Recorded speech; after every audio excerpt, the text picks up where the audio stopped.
సకల సృష్టికి కారణభూతులైన మా కన్న తండ్రి, మీ ఘనమైన అతి శ్రేష్టమైన నీ గొప్పదైన నామానికి వేలాది స్తుతులు స్తోత్రములు చెల్లిస్తున్నాను తండ్రి. ఇంతవరకు నీ తెల్లని కృపల దాచి భద్రపరిచి సజీవ లెక్కలో ఉంచి సన్నిధి కాంతలో మమ్మల్ని వెలిగింపచేసిన విధానం బట్టి వందనాలు చెల్లిస్తున్నాము తండ్రి. ఎంతోమంది రక్షణ మార్గం లేక నశించిపోతున్నారు ప్రభావ, వాళ్ళందరినీ కూడా నీ చిత్తమైతే రక్షణ మార్గంలో తోడుకోరమని ప్రార్థిస్తున్నాను తండ్రి.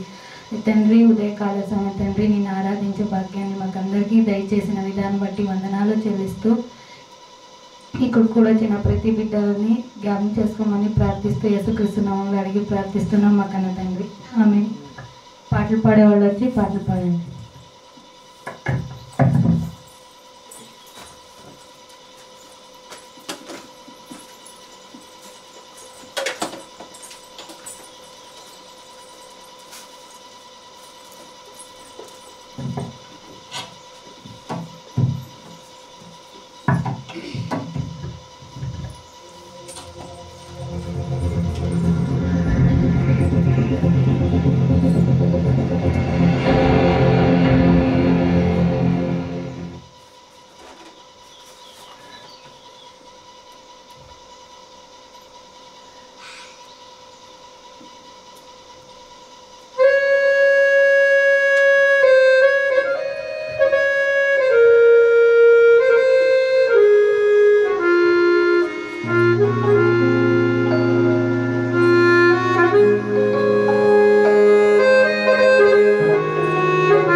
కరుణించవా దేవా కరుణాత్ముడా రావా, నీ ప్రేమలోనే కావుమా.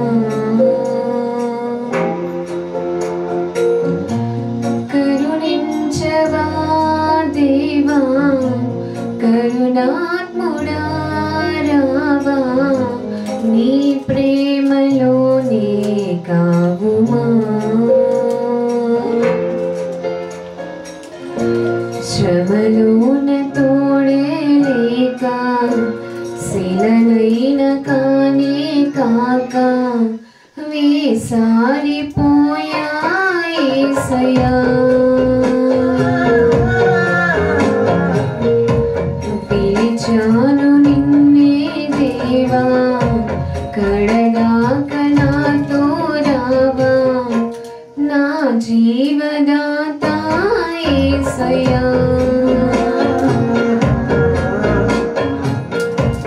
కరుణించవా దేవా కరుణాత్ముడా రావా, నీ ప్రేమలోనే కావుమా.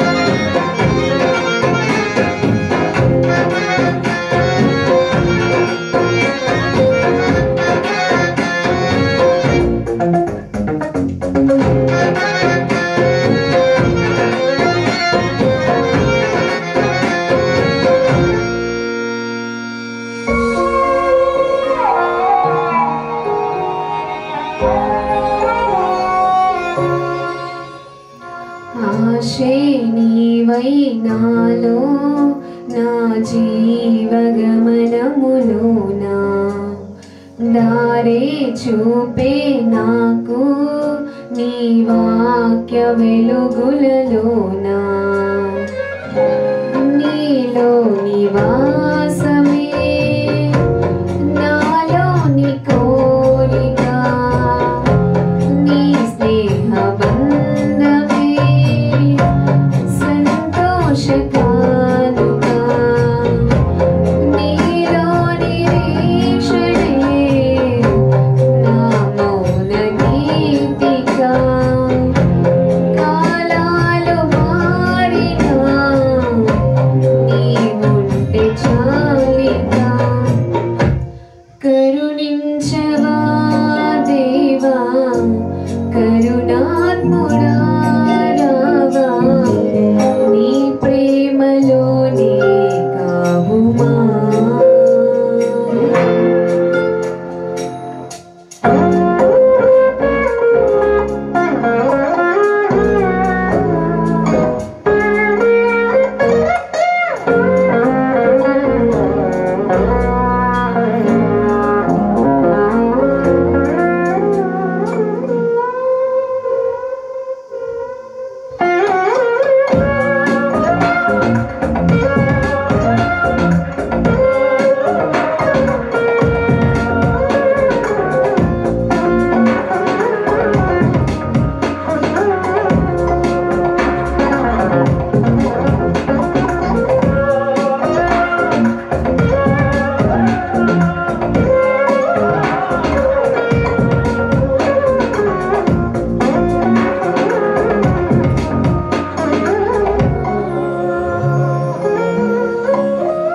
ప్రేమే నాపై చూపి నా చేయి విడువని దేవా ధైర్యం నాలో నింపి నాతోటి నడచిన దేవా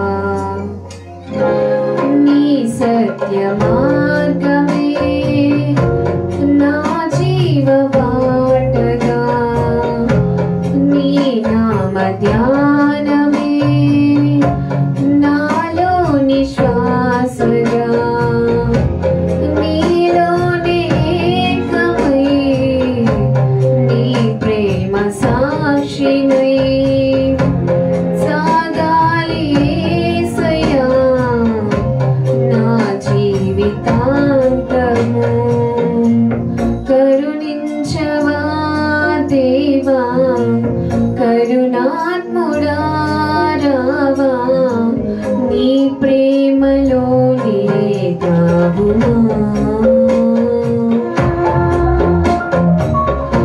శ్రమలోన తోడే లేక శిలనైన తానే కాక వేసారిపోయా యేసయ్యా పిలిచాను నిన్నే దేవా కడదాకా నాతో రావా నా జీవదాత యేసయ్యా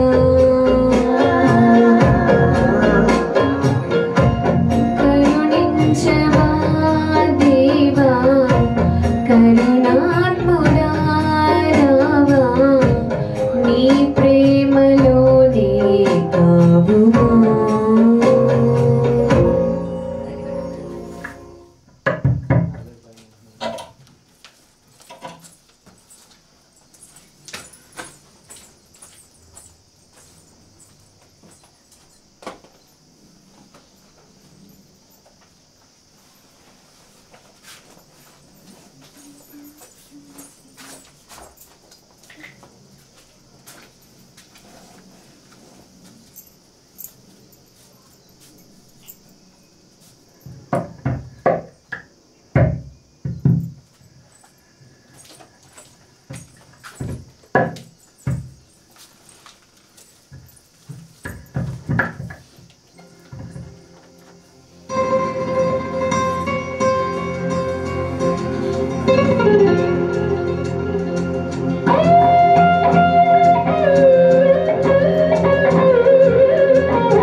ప్రతిపాదనా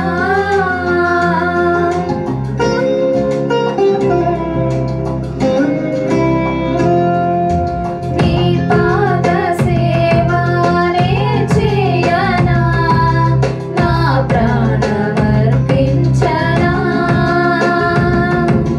నా సేద తీర్చిన నీ కోసమే ఘనమైన ప్రతిపాదనా ప్రకటింతును నీ శౌర్యము కీర్తింతును నీ కార్యము చూపింతును నీ శాంతము తేజోమయా నా యేసయ్యా ఏదో ఆశ నాలో నీతోనే జీవించని ఏరై పారే ప్రేమ నాలోనే ప్రవహించని మితిలేని ప్రేమ చూపించినావు శృతి చేసి నన్ను పలికించినావు ఈ స్తోత్రగానం నీ సొంతమే ఏదో ఆశ నాలో నీతోనే జీవించని ఏరై పారే ప్రేమ నాలోనే ప్రవహించని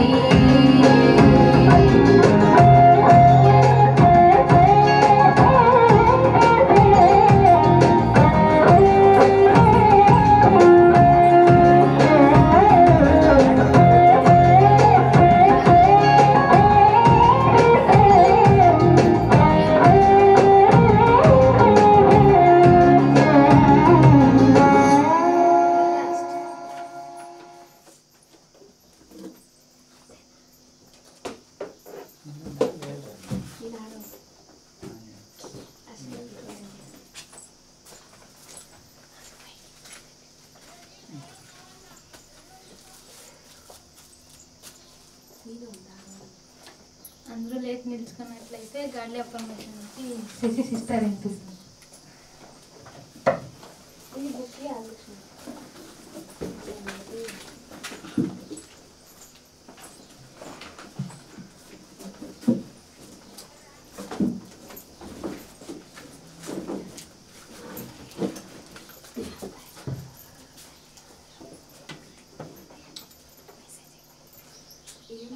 దేవునికి మహిమ కలుగును గాక. నేను దేవుని కుమారుడను, నా తండ్రి ఆత్మయే ఉన్నాడు. నేను కూడా ఒక శక్తివంతమైన ఆత్మను ఈ శరీరంలో నివసించుచున్నాను. నేను పూర్ణ శాంతి గలవాడనై నా తండ్రి వలన కాపాడబడుచున్నాను.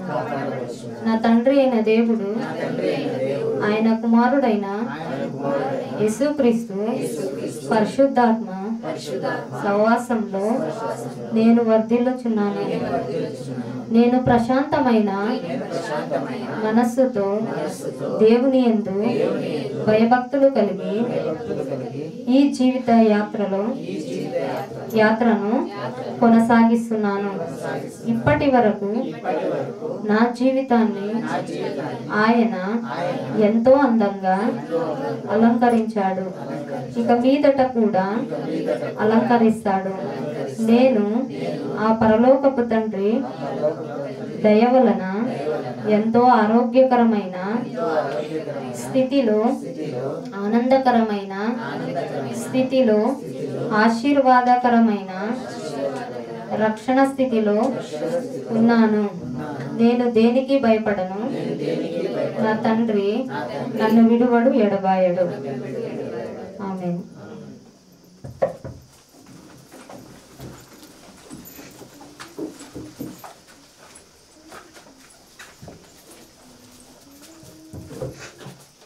గాడ్లీ అఫర్మేషన్స్ వినిపించిన సిసి సిస్టర్ గారికి నా హృదయపూర్వక వందనాలు చెల్లిస్తున్నాను. అలాగే మనము వాక్య భాగం సందేశం గీత సిస్టర్ గారికి ఈ సమయాన్ని అప్పగిస్తుంది. అందరూ శ్రద్ధాశక్తి భయభక్తి కలిగి వాక్యాన్ని వినాలని కోరుకుంటున్నాను.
శ్రద్ధ అనేది లేకపోతే దేనిలోనూ మనం సక్సెస్ కాలేం.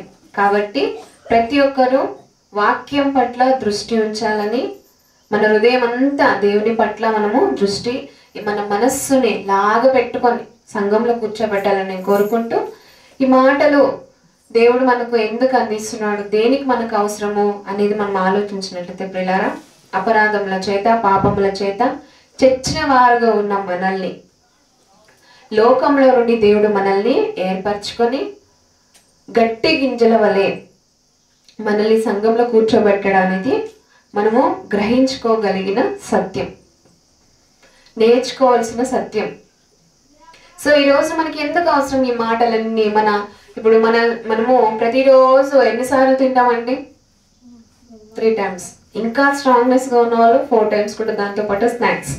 అంటే మన శరీరానికి ఎంత అవసరమో, దానికి ఎంత తినాలనేది మనకు తెలుసు. మన శరీరాన్ని మనం ఎలా చూసుకోవాలనేది కూడా మనకు తెలుసు. దాంట్లో మనము ఎంత వేయాలనేది కూడా మనకు తెలుసు. సో నీ ఆత్మకు ఆకలి తీరుస్తున్నావా లేదా అనేది గ్రహించుకోవాలి. మన ఆత్మలకు అక్షయ ఆహారం అనేది మనకు ఉందా లేదా తెలియాలి. అంటే మనకు ఈ అక్షయ ఆహారాన్ని చాలా మంది దూరం చేస్తూ కేవలం వాళ్ళ శరీరానికి మాత్రమే బాగా తింటూ వాళ్ళ శరీరాన్ని పెంచుకుంటున్నారు. కానీ నీ ఆత్మానికి అక్షయ ఆహారాన్ని అందిస్తూ నువ్వు ఆత్మకు బలపరిచే, ఆకలి తీర్చేవారుగా ఎంతమంది ఉన్నారనేది గ్రహించుకోవాలి. మన పాపము నుండి అపరాధాల చేత చిచ్చబడిన వారుగా ఉన్న మనల్ని దేవుడు అక్కడి నుండి తోడుకొని వచ్చింది ఎందుకు? మన అక్షయ ఆహారాన్ని మన ఆత్మకు ఎంత పెట్టాలో అంత పెట్టి దాన్ని బలపరచాలనేది. కానీ చాలా మంది వారి వాళ్ళు ఒక భౌతికంగానే మాత్రమే చూసుకుంటారు, కానీ మన ఆత్మీయంగా మనం ఎలా ఉన్నామో, మన ఆత్మీయతలో మనం ఎలా కొనసాగుతున్నాం అనేది చాలా మంది గ్రహించుకోలేక నశించిపోతున్నారు. సో కాబట్టి పాపము లేకుండా నిన్ను చూడాలనేది దేవుని కోరిక. పరిశుద్ధత కలిగి నీ హృదయం అందు ఎంత మాత్రమో ఏ కల్మషమో, కపటమో, నిష్కపటమైన సహోదర ప్రేమ, నిష్కపటమైన దేవుని యందు పరిశుద్ధత ఉండాలని దేవుడు కోరుకుంటున్నాడు. చాలా అసలు దేవుడే లేడు అని కొంతమంది వాదిస్తూ ఉంటే, అసలు ఈ సృష్టి అంతా చాలా కేవలం సైన్స్ ద్వారా మాత్రమే వచ్చింది. దేవుడు లేడు, ఎవరు లేరు అన్నట్టుగా మాట్లాడుతూ ఉంటారు. కానీ మన సృష్టికర్త ఒక్కడనేది మనకు తెలుసుకుంటున్నాం. కాబట్టి మనకు ఆయన అందించే అక్షయ ఆహారము మనం ఎంత మాత్రం వృధా చేసుకోకుండా వినబడే వాక్యాన్ని మనము కలిగిన వాడు వినుగాక అన్నట్లు అన్నాడు క్రీస్తు ప్రభువారు. ఈ రోజున కూడా మనము అలాంటి వాక్యాన్ని మనము నేర్చుకోవాలని నేను కోరుకుంటున్నాను. అలాగే మనము పరిశుద్ధులుగా ఉండాలని నేను కోరుకుంటున్నాను కదా. మరి మనలో తప్పులు ఉంటే ఆయన ఎలా తీసుకుంటాడు మనల్ని? ఇప్పుడు మనం వెళ్తూ ఉంటాము, మన కాళ్ళలో చెప్పులు ఉంటాయి. ఆ చెప్పుల మధ్యలోకి ఏదో ఒక రాయి కానీ ముళ్ళు కానీ వచ్చింది అనుకోండి, అప్పుడు ఎలా అనిపిస్తుంది? బాగా మనము మంచిగా నడవగలుగుతామా? నడవలేము. ఎందుకు నడవలేమంటే అక్కడ ఒకటి అడ్డొస్తుంది మన చెప్పులకి. మన ప్రయాణం కరెక్ట్గా సాగదు. అప్పుడు మనం వెళ్తూ ఉన్నప్పుడు ఆ ఒక్క చెప్పులోనికి మనము కాళ్ళకి వేసుకున్న చెప్పులోనికి ఏదైనా ముళ్ళు కానీ రాయి కానీ అడ్డొస్తేనే మనం నడవగలేకపోతున్నాము. కాబట్టి మరి మనకును దేవునికి మధ్యలో పాపం అని అడ్డు రావట్లేదా? వస్తుంది. సో కాబట్టి ఆ పాపాన్ని విడిచి నువ్వు దూరంగా వెళ్ళాలనేదే దేవుడు నీ ఆత్మకు అక్షయ ఆహారాన్ని ఎంత అందిస్తావో అంత నీకు మేలు, అంత నీకు మంచిది అంటున్నాడు. సో కాబట్టి మన చెప్పులో ముళ్ళు ఉన్నట్లయితే మనము దాన్ని తీసివేసిన తర్వాతనే మన ప్రయాణం మంచిగా సాగుతుంది. కాబట్టి ఈ యొక్క యాత్రికుల మనం లోకంలో ఉన్నాం, మనం యాత్రికులుగా ఉన్నాం. మన ప్రయాణము ఈ భూమి మీద కొంతవరకే, కానీ దేవుని యొద్ద వరకు మనం వెళ్ళాలి అంటే అక్కడ చెప్పులో ముళ్ళైతే ఎలా అయితే మనం తీసేసిన తర్వాత మన ప్రయాణం కొనసాగుతుందో, ఇక్కడ కూడా పాపం అనే ముళ్ళును మనము ఫస్ట్ విరిచేయాలి. పాపం అనే ముళ్ళుని తీసేయాలి. అప్పుడే మన ప్రయాణము సక్సెస్గా దేవుని యొద్ద వరకు నడుస్తుంది. కాబట్టి అలాంటి వారుగా ఉండాలని, అలాంటి పాపపు ముళ్ళు ఏదైనా మనలో ఉందేమో గ్రహించుకొని తీసివేసుకునే వారుగా ఉండాలని నేను కోరుకుంటున్నాను. నేను ఒక ప్రశ్న అడుగుతానండి. మోషే గారికి దేవుడు కొన్ని ఆజ్ఞలు ఇచ్చాడు. ఎన్నో ఆజ్ఞలు తెలుసా? మోషే గారికి కొన్ని ఆజ్ఞలు ఇచ్చాడు, 10 ఆజ్ఞలు. 10 ఆజ్ఞల్లో చాలా ఇంపార్టెంట్గా ఒక 2 ఉన్నాయండి. 2 ఉన్నాయి. ఈ రోజు టాపిక్ ఇదే. 2 ఉన్నాయి. ఆ 2 ఏంటో తెలుసా? ముఖ్యమైనది, ప్రధానమైనది, మనకు అవి చాలా చాలా చాలా అవసరమైనవి 2 ఉన్నాయి 10 ఆజ్ఞల్లో. పోనీ 2 కాదండి, 10 ఆజ్ఞలు ఒకటి చెప్పండి. ఓకే, కరెక్ట్ అండి. ఒకటి చెప్పాలి, నన్ను తప్ప వేరే దేవుడు నీకు ఉండకూడదు, వేరే దేవుడిని నువ్వు పూజింపకూడదు. కానీ ఈ 10 ఆజ్ఞల్లో దేవుడు మనకు 2 ఇంపార్టెంట్గా ఇచ్చాడండి. ఆ 2 ప్రధానమైనదంట. అవి చూసుకుందండి. మత్తయి సువార్త 22వ అధ్యాయము, మత్తయి సువార్త 22వ అధ్యాయము 35వ వచనం నుండి చూద్దామండి. ఆ ఆజ్ఞలు ఏంటి, దేవుడు ఎందుకు మనం చెప్పాడు, ఆ 2 ఎందుకు మనం పాటించాలనేది మనం చూసినట్లయితే మత్తయి సువార్త 22వ అధ్యాయము 35వ వచనం. వారిలో ఒకడు, ఒక ధర్మశాస్త్రోపదేశకుడు ఆయనను శోధించుచు, బోధకుడా ధర్మశాస్త్రములో ముఖ్యమైన ఆజ్ఞ ఏదని అడిగాను. అక్కడ సందర్భం ఏంటి అంటే, క్రీస్తు ప్రభుల వారు అక్కడ ఉన్నప్పుడు అక్కడికి ఒక ధర్మశాస్త్రోపదేశకుడు వచ్చాడంట. అంటే ధర్మశాస్త్రాన్ని ఆరితేరిన వాడు ఆయన. అక్కడికి వచ్చిన తర్వాత అడుగుతున్నాడు, ఆయనను శోధించుచు అంటే ఆయన చాలా ఇబ్బంది పెట్టేయాలని వాళ్ళ కోరిక ఏంటంటే, ఎలా అయినా సరే క్రీస్తు ప్రభువారిని ఎలా అయినా సరే ఇబ్బంది పెట్టేయాలి, దేంట్లో ఏదో ఒక్క దాంట్లో అయినా చిక్కులు పెట్టాలి అని చూసేవాళ్ళు ఆనాడు శాస్త్రులు, పరిసయ్యులు. వాళ్ళల్లో ఒకడు వచ్చి వారిలో ఒక ధర్మశాస్త్రోపదేశకుడు ఆయన శోధించుచు బోధకుడా, చదవండి, బోధకుడా ధర్మశాస్త్రములో ముఖ్యమైన ఆజ్ఞ ఏదని అడిగెను. అందుకు ఆయన, నీ పూర్ణ హృదయముతోను, నీ పూర్ణ ఆత్మతోను, నీ పూర్ణ మనస్సుతోను నీ దేవుడైన ప్రభువును ప్రేమింపవలుననుదియే ఇది ముఖ్యమైనదియు మొదటియునైన ఆజ్ఞ. మనకేంటంటే మొదటి ఆజ్ఞ, పూర్ణ మనస్సుతో, పూర్ణ హృదయముతో, పూర్ణ ఆత్మతో నీ దేవుడైన ప్రభువును ఆరాధింపవలనది మొదటిదే ఉన్నదంట. అంటే మనకు ఆ 10 ఆజ్ఞల్లో, ఆ 10 ఆజ్ఞలు కూడా మనం తర్వాత చూసుకుందాం. ఈ 10 ఆజ్ఞల్లో ముఖ్యమైనవి 2 ఉన్నాయి, ఇంకొక తర్వాత చదువుకుందాం. ఫస్ట్ ఆఫ్ ఆల్ వచ్చేసి నీ పూర్ణ మనస్సు దేవునికి ఇవ్వాలి అని చెప్తున్నాడు. నీ పూర్ణ మనస్సుతో, పూర్ణ హృదయముతో నీ దేవుని నువ్వు ఆరాధించాలని ఆయన క్రీస్తు ప్రభువారు సమాధానం ఇచ్చాడు అక్కడ. అంటే ఈ రోజుల పూర్ణ మనస్సు మనకు ఎక్కడుంటుందో తెలుసా? సినిమాల మీద పూర్ణ మనస్సు ఉంటుంది, పూర్ణ హృదయం సినిమాల మీద ఉంటుంది. ఇంకొకటి, పూర్ణ హృదయం అంతా మన సంపాదన మీద కొంతమందికి ఉంటుంది. మన పూర్ణ మనస్సు అంతా, పూర్ణ హృదయంతో, పూర్ణ ఆత్మతో నువ్వు దేవుని ప్రేమించు అని, దేవుని ఆరాధించు అని క్రీస్తు ప్రభువులు మనకు చెప్తుంటే, ఈనాడు క్రైస్తవులు ఎలా ఉన్నారో తెలుసా? పూర్ణ ఆత్మ అంతా, పూర్ణ మనస్సు అంతా తీసుకెళ్లి లోకపరమైన ఆశలకు ఉంచుతున్నారు, లోకపరమైన ఆలోచనలకు ఉంచుతున్నారు. పూర్ణ మనస్సు అంతా తీసుకెళ్లి ఫోన్ల మీద ఉంచుతున్నారు కొంతమంది, పూర్ణ మనస్సు అంతా తీసుకెళ్లి సంపాదన మీద ఉంచుతున్నారు, పూర్ణ మనస్సు అంతా తీసుకెళ్లి కొంతమంది హీరోస్ కంట, హీరోయిన్లతో నేను వాళ్ళ ఫ్యాన్ వీళ్ళ ఫ్యాన్ అని చెప్పుకుంటూ నశించిపోయేలా యవ్వనస్తులు లేరు. చాలా మంది యంగ్స్టర్స్ చాలా మంది నేను వాళ్ళ ఫ్యాన్ వీళ్ళ ఫ్యాన్ అని చెప్తూ దేవునికి దూరం అయిపోయే వాళ్ళు చాలా మంది ఉన్నారండి.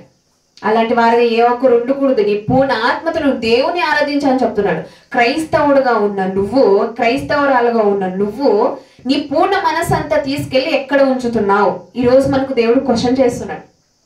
ఈరోజు మనకు క్వశ్చన్ వచ్చింది, దీనికి ఆన్సర్ మన పూర్ణ మనస్సు ఎక్కడ ఉంది? దేవుని యొద్దకు నేను ఇస్తున్నానా లేదా నా మనస్సు అంతా? ఫోన్ల మీద ఉంచేస్తున్న వాళ్ళు కొంతమంది, సంపాదనల మీద కొంతమంది, లోకపరమైన ఆశలు, ఎంజాయ్మెంట్లు.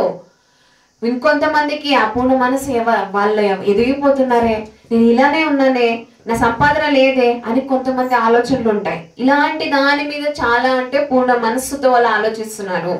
ఇది కాదు, ఇది నీకు కొంతవరకు మాత్రమే. నీ పూర్ణ మనస్సు అంతా తీసుకెళ్ళి నువ్వు దేవుని ఆరాధించాలని మొదటి ఆజ్ఞగా దేవుడు మనకి ఇక్కడ బయలుపరుస్తున్నాడు. క్రీస్తు ప్రభువులో చెప్పిన స్వయాన ఆయన నోటితో చెప్పిన మాట చదువుకుందామండి. అందుకాయన బోధకుడా ధర్మశాస్త్రములో ముఖ్యమైన ఆజ్ఞ ఏదని అడిగిన, అందుకాయన నీ పూర్ణ హృదయముతోను, నీ పూర్ణ ఆత్మతోను, నీ పూర్ణ మనస్సుతోను నీ దేవుడైన ఈ ప్రభువును ప్రేమింపవలననిదియే ఇది ముఖ్యమైనది మొదటిదియునైన ఆజ్ఞ. రెండవది, నిన్ను వలె నీ పొరుగు వారిని ప్రేమింపవలనను రెండవ ఆజ్ఞయు దాని వంటిదే. ఏంటంటే రెండవది, నిన్ను వలె నీ పొరుగు వారిని ప్రేమించు. నిన్ను నువ్వు చాలా చక్కగా చూసుకుంటావు. అద్దం ముందర నిలుచుకుంటే మనము ఎంత సరి చేసుకుంటామంటే, ఏదైనా కొంచెం సరిపోయింది అనుకోండి, దాన్ని సరి చేసుకునే వరకు మనం వదిలిపెట్టాం. నా జుట్టు ఎలా ఉంది, నా మొహం ఎలా ఉంది, నా స్టిక్కర్ కరెక్ట్ గా పెట్టుకున్నానా, నా శారీ కరెక్ట్ గా కట్టుకున్నానా లేదా, నా షర్ట్ ఎలా వేసుకున్నా, ప్యాంట్ ఎలా ఉంది అని ప్రతిదీ సరి చేసుకుంటున్నా. నువ్వు నిన్ను వలె నీ పొరుగువారిని ప్రేమించనే మాట ఎందుకు నువ్వు తీసుకోలేకపోతున్నావు? ఎందుకు నువ్వు ప్రేమించలేకపోతున్నావు? కరెక్టే. కొంతమంది ఎలా ఉంటారంటే మనల్ని చాలా ద్వేషిస్తూ ఉంటారు. మనం ఎంత కరెక్ట్ గా ఉన్నా వారు మనల్ని తప్పులు వెతకడానికి ట్రై చేస్తూ ఉంటారు. అలాంటి వారికి నువ్వు దూరంగా ఉండడమే మంచిది. ఎందుకంటే వారిని నువ్వు దేవునికి అప్పగించేసి వారి మీద నువ్వు ఎంత మాత్రం ద్వేషం ఉంచుకోకుండా నిన్ను వల్ల నీ పొరుగు వారిని ప్రేమింపు అనే ఆజ్ఞ మనకి ఎలా అయితే బయలుపరచబడిందో, వారు మనల్ని ద్వేషిస్తున్నప్పటికీ కూడా వారిని దేవునికి అప్పగించి వారి మీద ఎంత మాత్రం ద్వేషాన్ని ఉంచుకోకుండా ప్రేమించినదియే మనకు దేవుడిచ్చిన ఆజ్ఞ. మనల్ని ఎంత శోధించినా, బాధ పెట్టినా, ఎన్ని మాటలు మన మీద రుద్దుతున్నప్పటికీ కూడా వారిని దేవునికి అప్పగించేసి వదిలేసి వారిని ప్రేమించే మనస్సు నీలో ఉండాలని దేవుడు ఇక్కడ మనతో మాట్లాడుతున్నాడు. సో అలాంటి వారుగా ఉండాలి. అది కూడా సేమ్ మొదటి ఆజ్ఞ వంటిదే. ఇది మనకి చెప్తున్న మాట, నిన్ను వాళ్ళని పొరుగు వాళ్ళని ప్రేమింపవలనను రెండవ ఆజ్ఞయు దాని వంటిదే, అలాంటిదే. సో కాబట్టి ఈ రెండు ఆజ్ఞలు ధర్మశాస్త్రం అంతటికి నీ ప్రవక్తలకు ఆధారమై ఉన్నవని అతనితో చెప్పాను. ఈ రెండండి. 10 ఆజ్ఞలు దేవుడు మనకి వాళ్ళకు మోషే గారికి ఇచ్చినప్పటికీ కూడా 2 ఆజ్ఞలు నువ్వు చేయకపోతే ప్రతిదీ నువ్వు వ్యర్థమే అని చెప్తున్నాడు. ఈ 2 ఆధారముగా ఉన్నాయంట. ధర్మశాస్త్రం అంతటికి చెప్తున్నాడు, ధర్మశాస్త్రం అంతటికి ప్రవక్తలకు ఆధారమై ఉన్నవని అతనితో చెప్పాను. ఈ 2 ఆధారంగా నీకున్నవి. నిన్ను వల్ల నీ పొరుగువాన్ని ప్రేమించు, నీ పూర్ణ మనసుతో. ఫస్ట్ ఆఫ్ ఆల్ మనం చేయాల్సింది మన పూర్ణ మనస్సంతా మనము దేని మీద కేంద్రీకరిస్తున్నాం అనేది గ్రహించుకోవాలి. అలాంటి వారుగా ఉంటే మాత్రం ఇక్కడ దాని వంటిది అంటున్నాం కదా, 2 కూడా సేమ్. 2 కళ్ళు ఉన్నాయి. 2 కళ్ళు ఉన్నప్పుడు ఒక కన్ను లేదండి, ఇంకొక కన్నే ఉంది. ఇబ్బంది ఉంటుంది కదా, మనకు ఇబ్బందిగానే ఉంటుంది. 2 ఉంటే మాత్రమే స్పష్టంగా మనము లోకాన్ని చూడగలుగుతాం. సో 2 కళ్ళు ఉన్నప్పుడు ఒకటి లేదనుకోండి, చాలా ఇబ్బందిగా ఉంటుంది. ఆ 2 కళ్ళు వంటివి ఈ ఆజ్ఞలు మనకు. ఆ 2 కళ్ళు వంటివే. ఆ 2 కళ్ళలో ఒకటి పోయినా కూడా మనకు చాలా ఇబ్బందిగా ఉంటుంది. సో అలాంటి 2 కళ్ళు వంటివి ఈ 2 ఆజ్ఞలు. ఈ మాటలు దేవుడు క్రీస్తు ప్రభువు చెప్పిన ఈ మాటలు మనము హృదయపూర్వకంగా మనము దాని ప్రకారం నడుచుకోవాలనేది ఈ రోజు మనకు బయలుపరుస్తున్న దేవుడు మాటలు. సో కాబట్టి అలాంటి వారుగా ఉండాలి. ఆజ్ఞలు ఏంటి అనేది చూద్దామండి. నిర్గమకాండము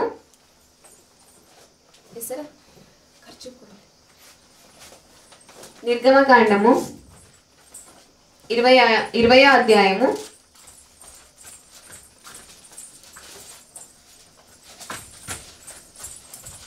20వ అధ్యాయము 3వ వచనం అండి. 3వ వచనం, నేను తప్ప వేరొక దేవుడు నీకు ఉండకూడదు. సహోదరి చెప్పిన మాట అప్పుడే ఈ 10 ఆజ్ఞల్లో ఫస్ట్ ఆఫ్ ఆల్ మనకు నీ పూర్ణ మనస్సుతో నీ పూర్ణ హృదయంతో దేవుడిని మీరు ప్రేమించాలని చెప్తున్నాడు కదా. సో కాబట్టి నేను తప్ప వేరొక దేవుడు నీకు ఉండకూడదు. పైన ఆకాశం అందే గాని, క్రింది భూమి అందే గాని, భూమి క్రింద నీళ్ళ అందే గాని ఉండి దేని రూపమునైనను విగ్రహమునైనను నీవు చేసి కొనకూడదు, వాటికి సాగిల పడకూడదు, వాటిని పూజింపకూడదు. యాలయనగా నీ దేవుడైన యెహోవానగు నేను రోషము గల దేవుడను. ఎందుకు ఈ మాట చెప్తున్నాడంటే నేను తప్ప వేరొక దేవుడు నీకు ఉండకూడదు అని ఎందుకు చెప్తున్నాడంటే నేనే నీకు దేవుడు, నేను రోషము గల దేవుడు అని అంటున్నాడు ఇక్కడ. అంటే నీ పూర్ణ మనస్సంతా నా మీద నువ్వు ఉంచాలని ఆనాడు క్రీస్తు ప్రభువారు దాని భావాన్ని వివరించాడు, దాని భావాన్ని చెప్పాడు.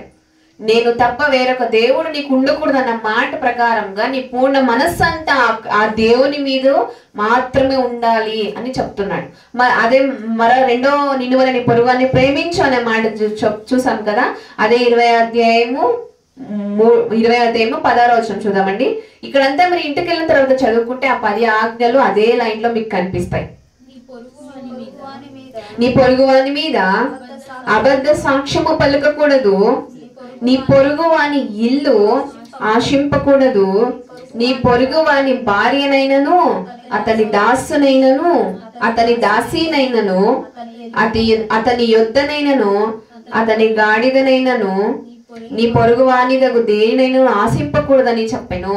ఈ మాటలన్నీ మనం చదివిన తర్వాత మనకు ఫలితం వచ్చేది ఏంటంటే ఇవేమి నువ్వు ఆశించొద్దు, నిన్ను వలె నీ పొరుగువాన్ని ప్రేమించు అనే మాట మనకు స్పష్టంగా అర్థమైపోతుంది. ఆనాడు అదే చెప్పాడు క్రీస్తు ప్రభువారు. కాబట్టి ఈ మాట మనం చూసాం కదా. మనం వేరే మన పొరుగు వారి దగ్గర వారి మీద అబద్ధ సాక్ష్యాలు మనం పలకకూడదు, వారి యొద్ద మనము ఏది ఆశించకూడదు. ఎద్దునైనను గాడిదనైనను ఎలాంటి వస్తువునైనా మనము ఎదుటి వారి మీద మనం మోసకరంగా మనం ఏది ఆశించకూడదు అని దీని భావం. అందుకే నిన్ను వలె నీ పొరుగువాన్ని ప్రేమించును అనేది మనకు ఈ ధర్మశాస్త్రం అంతటికి ఆధారంగా ఉన్నది. కాబట్టి అలాంటి వారుగా ఉండాలి. ఈ రెండు మరొకసారి అక్కడికే వద్దామండి. మత్తయి సువార్త 22వ అధ్యాయము అక్కడికే చూద్దామండి. మత్తయి సువార్త 22వ అధ్యాయము 35వ వచనము.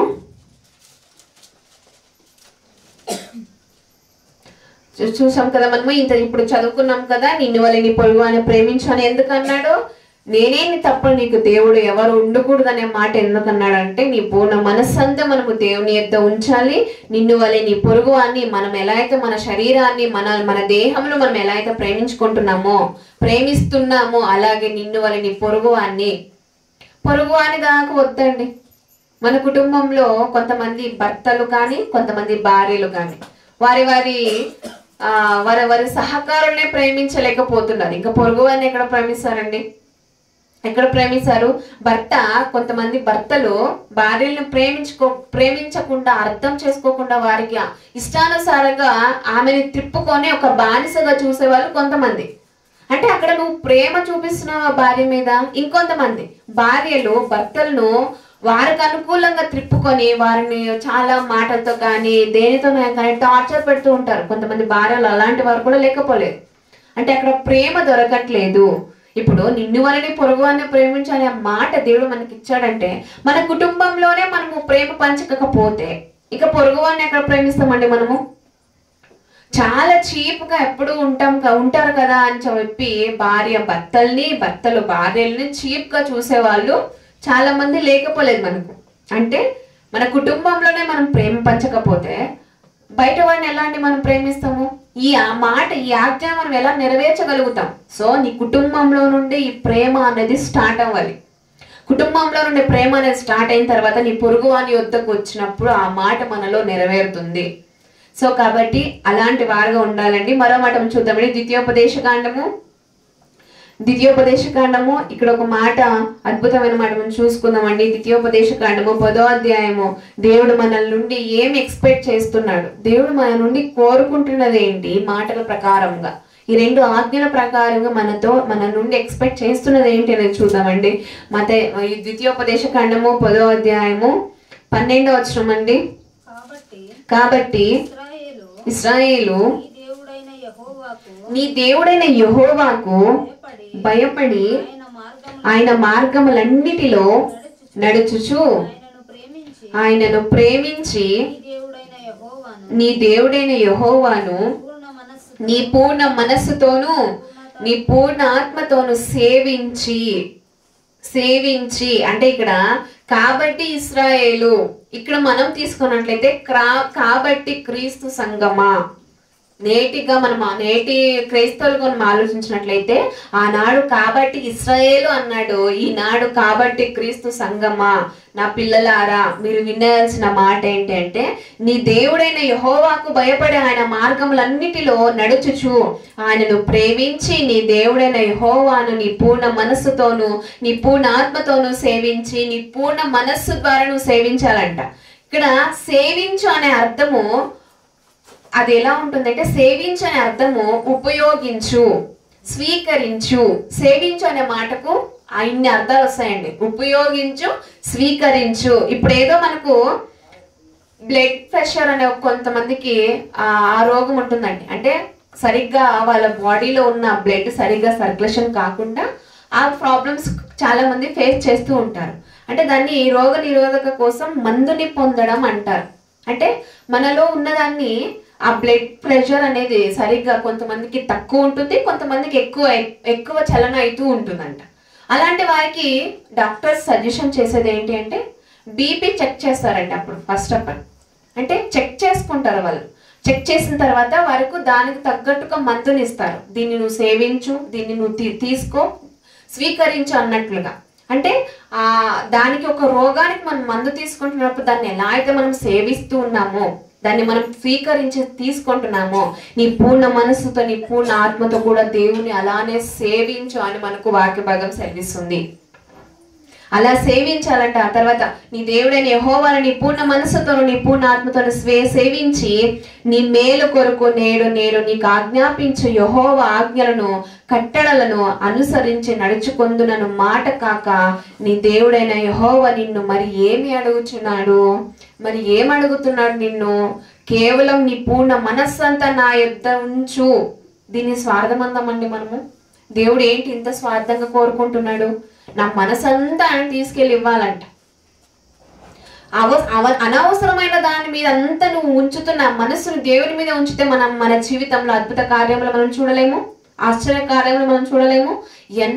ఎన్నో మనకు అనుకూలమైనవి ఆయన చేయిస్తాడు. సో నువ్వు చేయాలి. అది మన జీవితంలో జరగాలంటే ఫస్ట్ ఆఫ్ ఆల్ మనం చేయాల్సింది మన పూర్ణ మనస్సు, మన పూర్ణ హృదయము దేవుని కొరకు మనం ఇవ్వాలి. అప్పుడు ఇచ్చిన తర్వాతే మన జీవితంలో ఆయన ఏదైనా చేయగలడు. అది కాకుండా కేవలము మనము అద్భుతం చేయడానికి మాత్రమే మన సంఘానికి వెళ్తున్నామంటే అది వృధా, అది వేస్ట్. మనం చేయాల్సిన పని ఫస్ట్ ఆఫ్ ఆల్ మనం పూర్ణ మనస్సు దేవుడికి ఇవ్వాలి. ఆయన యుద్ధ వచ్చే ప్రతి వాక్యము మనం స్వీకరించాలి, సేవించాలంట. రోగానికి ఎలా అయితే మందు తీసుకొని సేవిస్తారో మన ఆత్మ రోగానికి కూడా అలాగే వాక్యాన్ని స్వీకరించి సేవించాలి. అప్పుడే మనలో ఉన్న పాప రోగము తీసివేయబడుతుంది కదా. ఇంత చిన్న లాజిక్ ఎలా మిస్ అయిపోతున్నారు క్రైస్తవులు చాలా మంది. కేవలం నాకు కావాల్సింది మాత్రమే దేవుడు నాకు ఇవ్వాలి అనుకుంటున్నాను. నువ్వు ఆయనకు కావాల్సింది నువ్వేమిస్తున్నావు? నీ పూర్ణ మనస్సే నీ మనస్సే నువ్వు దేవునికి ఇవ్వలేకపోతున్నప్పుడు నీకు ఆయన ఏమి ఇవ్వగలుగుతాడు? దీన్ని మనం ఆలోచించుకోవాలండి. మన మనస్సే ఆయన మీద ఉంచలేకపోతే ఇక మనకు ఆయన చేసేది ఏముందండి? మన పాపానికి మనము మందు సరిగ్గా వాక్యం అనే మందును వేసుకోలేకపోతున్నాం ఈ రోజుల్లో. ఒక్కసారి మనము కనెక్ట్ అయిపోయి కన్వర్ట్ అయిపోయామంటే మన మనస్సును ఎంత మాత్రము పక్క వారి మీద కానీ లోకం మీద కానీ ఎంత మాత్రం వెళ్ళకూడదు.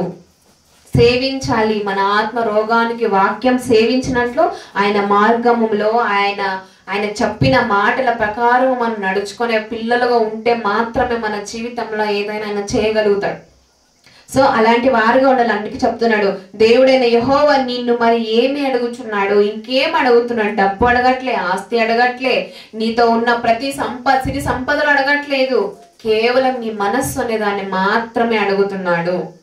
నీ మనస్సు అనే దాన్ని మాత్రమే అడుగుతున్నాడు. మన మనస్సు దేవునికి ఇస్తున్నామా లేదా అనేది మనం క్వశ్చన్ చేసుకోండి ఈరోజు.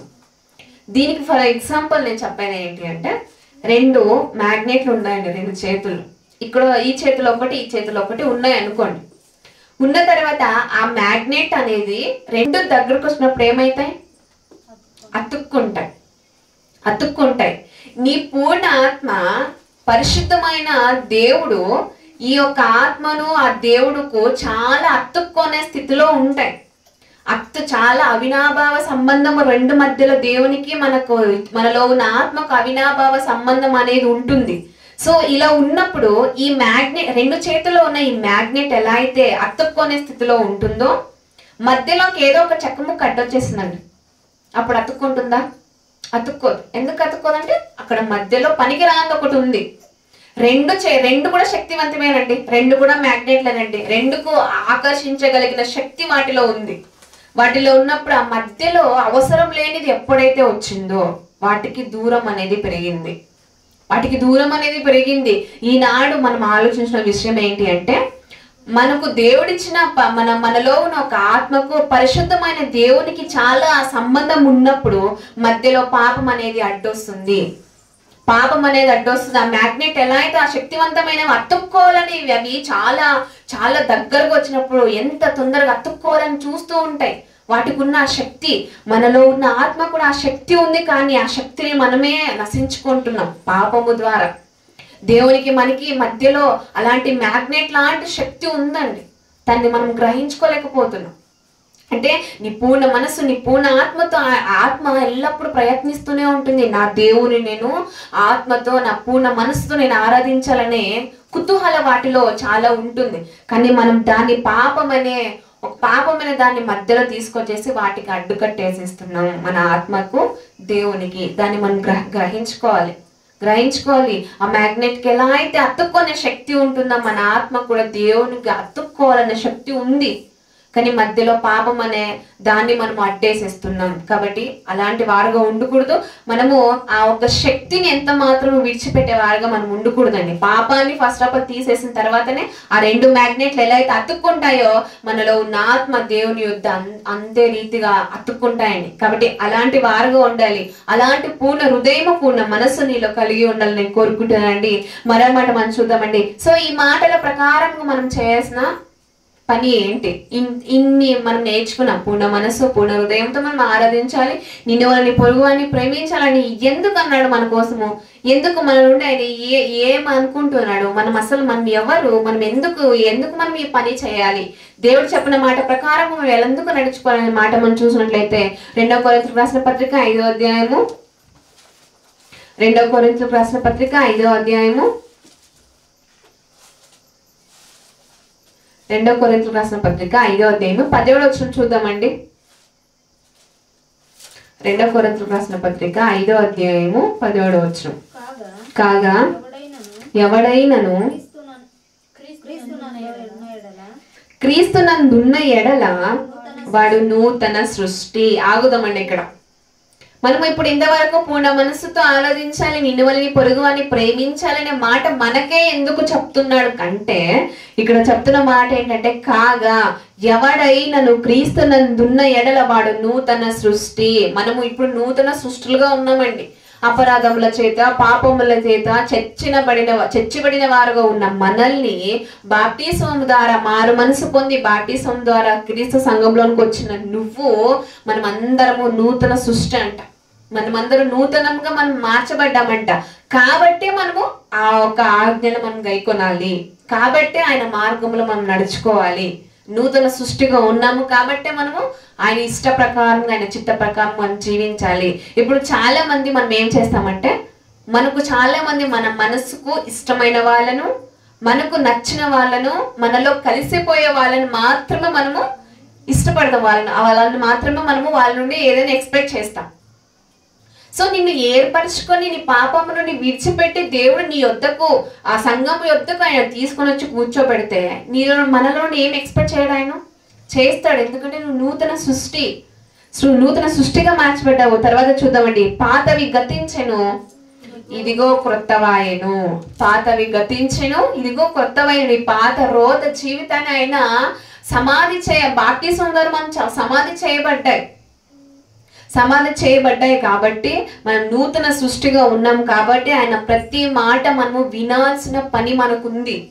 ఆయన ప్రతి పని భారాన్ని మన భుజాల మీద మోసే భారం మనకుంది.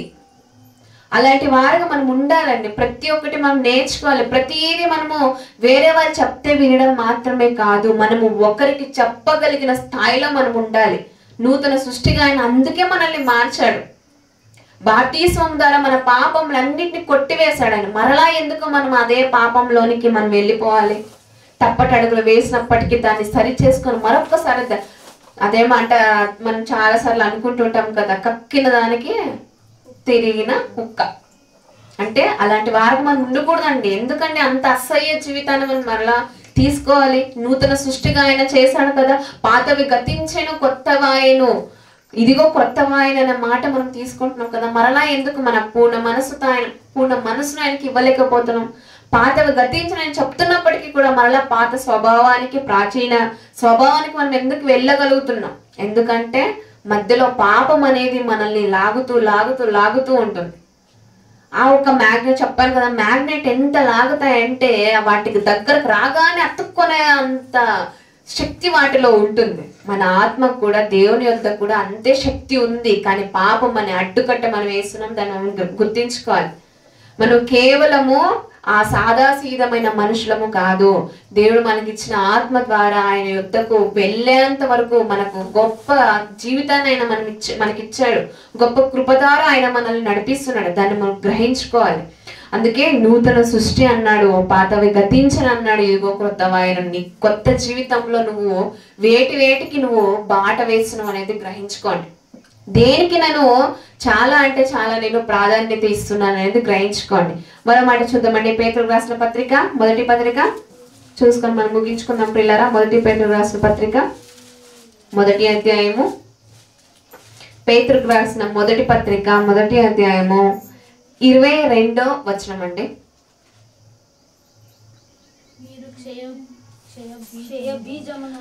మీరు క్షయ బీజము నుండి కాక శాశ్వత మగు జీవము గల దేవుని వాక్యం మూలముగా అక్షయ బీజము నుండి పుట్టింపబడిన వారు గనుక నిష్కపటమైన సహోదర ప్రేమ కలుగునట్లు మీరు సత్యమునకు విధేయులౌట చేత మీ మనస్సులను పవిత్రపరుచుకొనిన వారై ఉండి ఒకరినొకడు హృదయపూర్వకముగాను మిక్కటముగాను ప్రేమించుడి. క్షయం అంటే ఏంటండి? క్షయం అంటే ఏంటి? క్షయం అంటే ఏంటి? ఎందుకు క్వశ్చన్ చేస్తామో తెలుసా? ఇలా మన మైండ్కి షార్ప్ రావాలి, వారు కూడా తెలుసుకోవాలి. క్వశ్చన్కి అది రాంగ్ అయినా కరెక్ట్ అయినా ఆన్సర్ చేస్తే మంచిగా ఉండదు. ఎందుకంటే మన మైండ్కి పని చెప్పేవారుగా మనం ఉంటాం. కాబట్టి క్షయం అంటే ఏంటి? అవసరం లేనిది, నాశనం అయిపోయి, అదే అవసరం లేనిది, నాశనం అయిపోయేది, నశించిపోయేది. క్షయం అంటే నశించిపోయేది, దాన్ని అది పనికి రానిది, నశించిపోయేది, పనికి రానిది. అక్షయం అంటే శాశ్వతమైనది. అశాశ్వతము ఈ యొక్క క్షయం అనేది అశాశ్వతము, అక్షయమైనది మనకు శాశ్వతంగా ఉంటుంది. ఇక్కడ మాట ఏంటి అంటే మీరు క్షయ బీజము నుండి కాక శాశ్వతముకు జీవము గల దేవుని వాక్యమూలముగా అక్షయ బీజము నుండి పుట్టింపబడిన వారు గనుక. కనుక అంటే మీరు క్షయ బీజము నుండి కాక శాశ్వతమగు, మీరు కేవలము నశించిపోయే రీతిగా మీరు ఈ లోకంలోనికి రాలేదు. ఒక అక్షయ బీజము మనలో దేవుడు ఉంచాడంట. అక్షయ బీజములో నుండి మీరు పుట్టింపబడిన వారు అంటే మనము శాశ్వతమైన బీజముగా మనల్ని దేవుడు పుట్టించుకున్నాడంట. అందుకే మనం హృదయపూర్వకంగా దేవుని ఆరాధించాలి. అందుకే మనము దేవుడు చెప్పిన ప్రకారంగా నిన్ను వల్ల పొరుగు వారిని ప్రేమించాలి.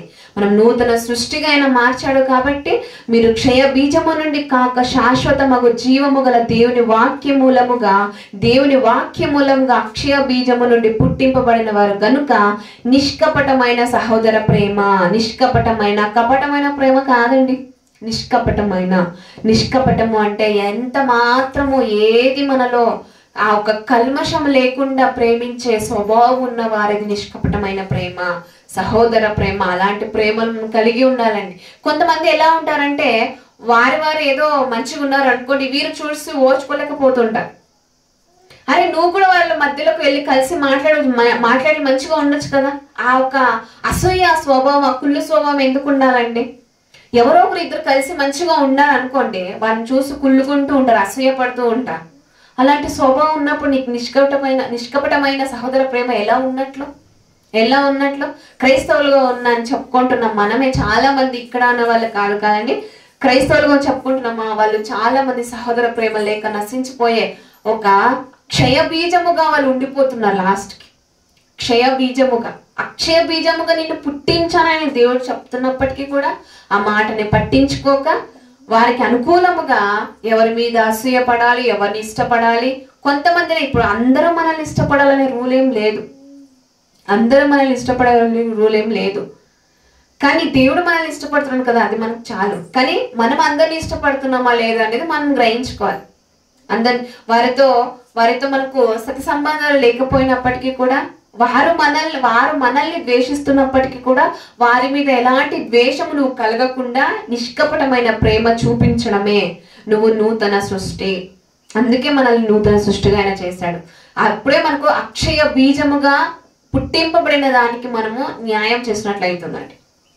కాబట్టి ఇప్పుడు ఇక్కడ చూసాం కదా, పుట్టింపబడిన వారు గనుక నిష్కపటమైన సహోదర ప్రేమ కలుగునట్లు మీరు సత్యమునకు విధేయులౌట చేత.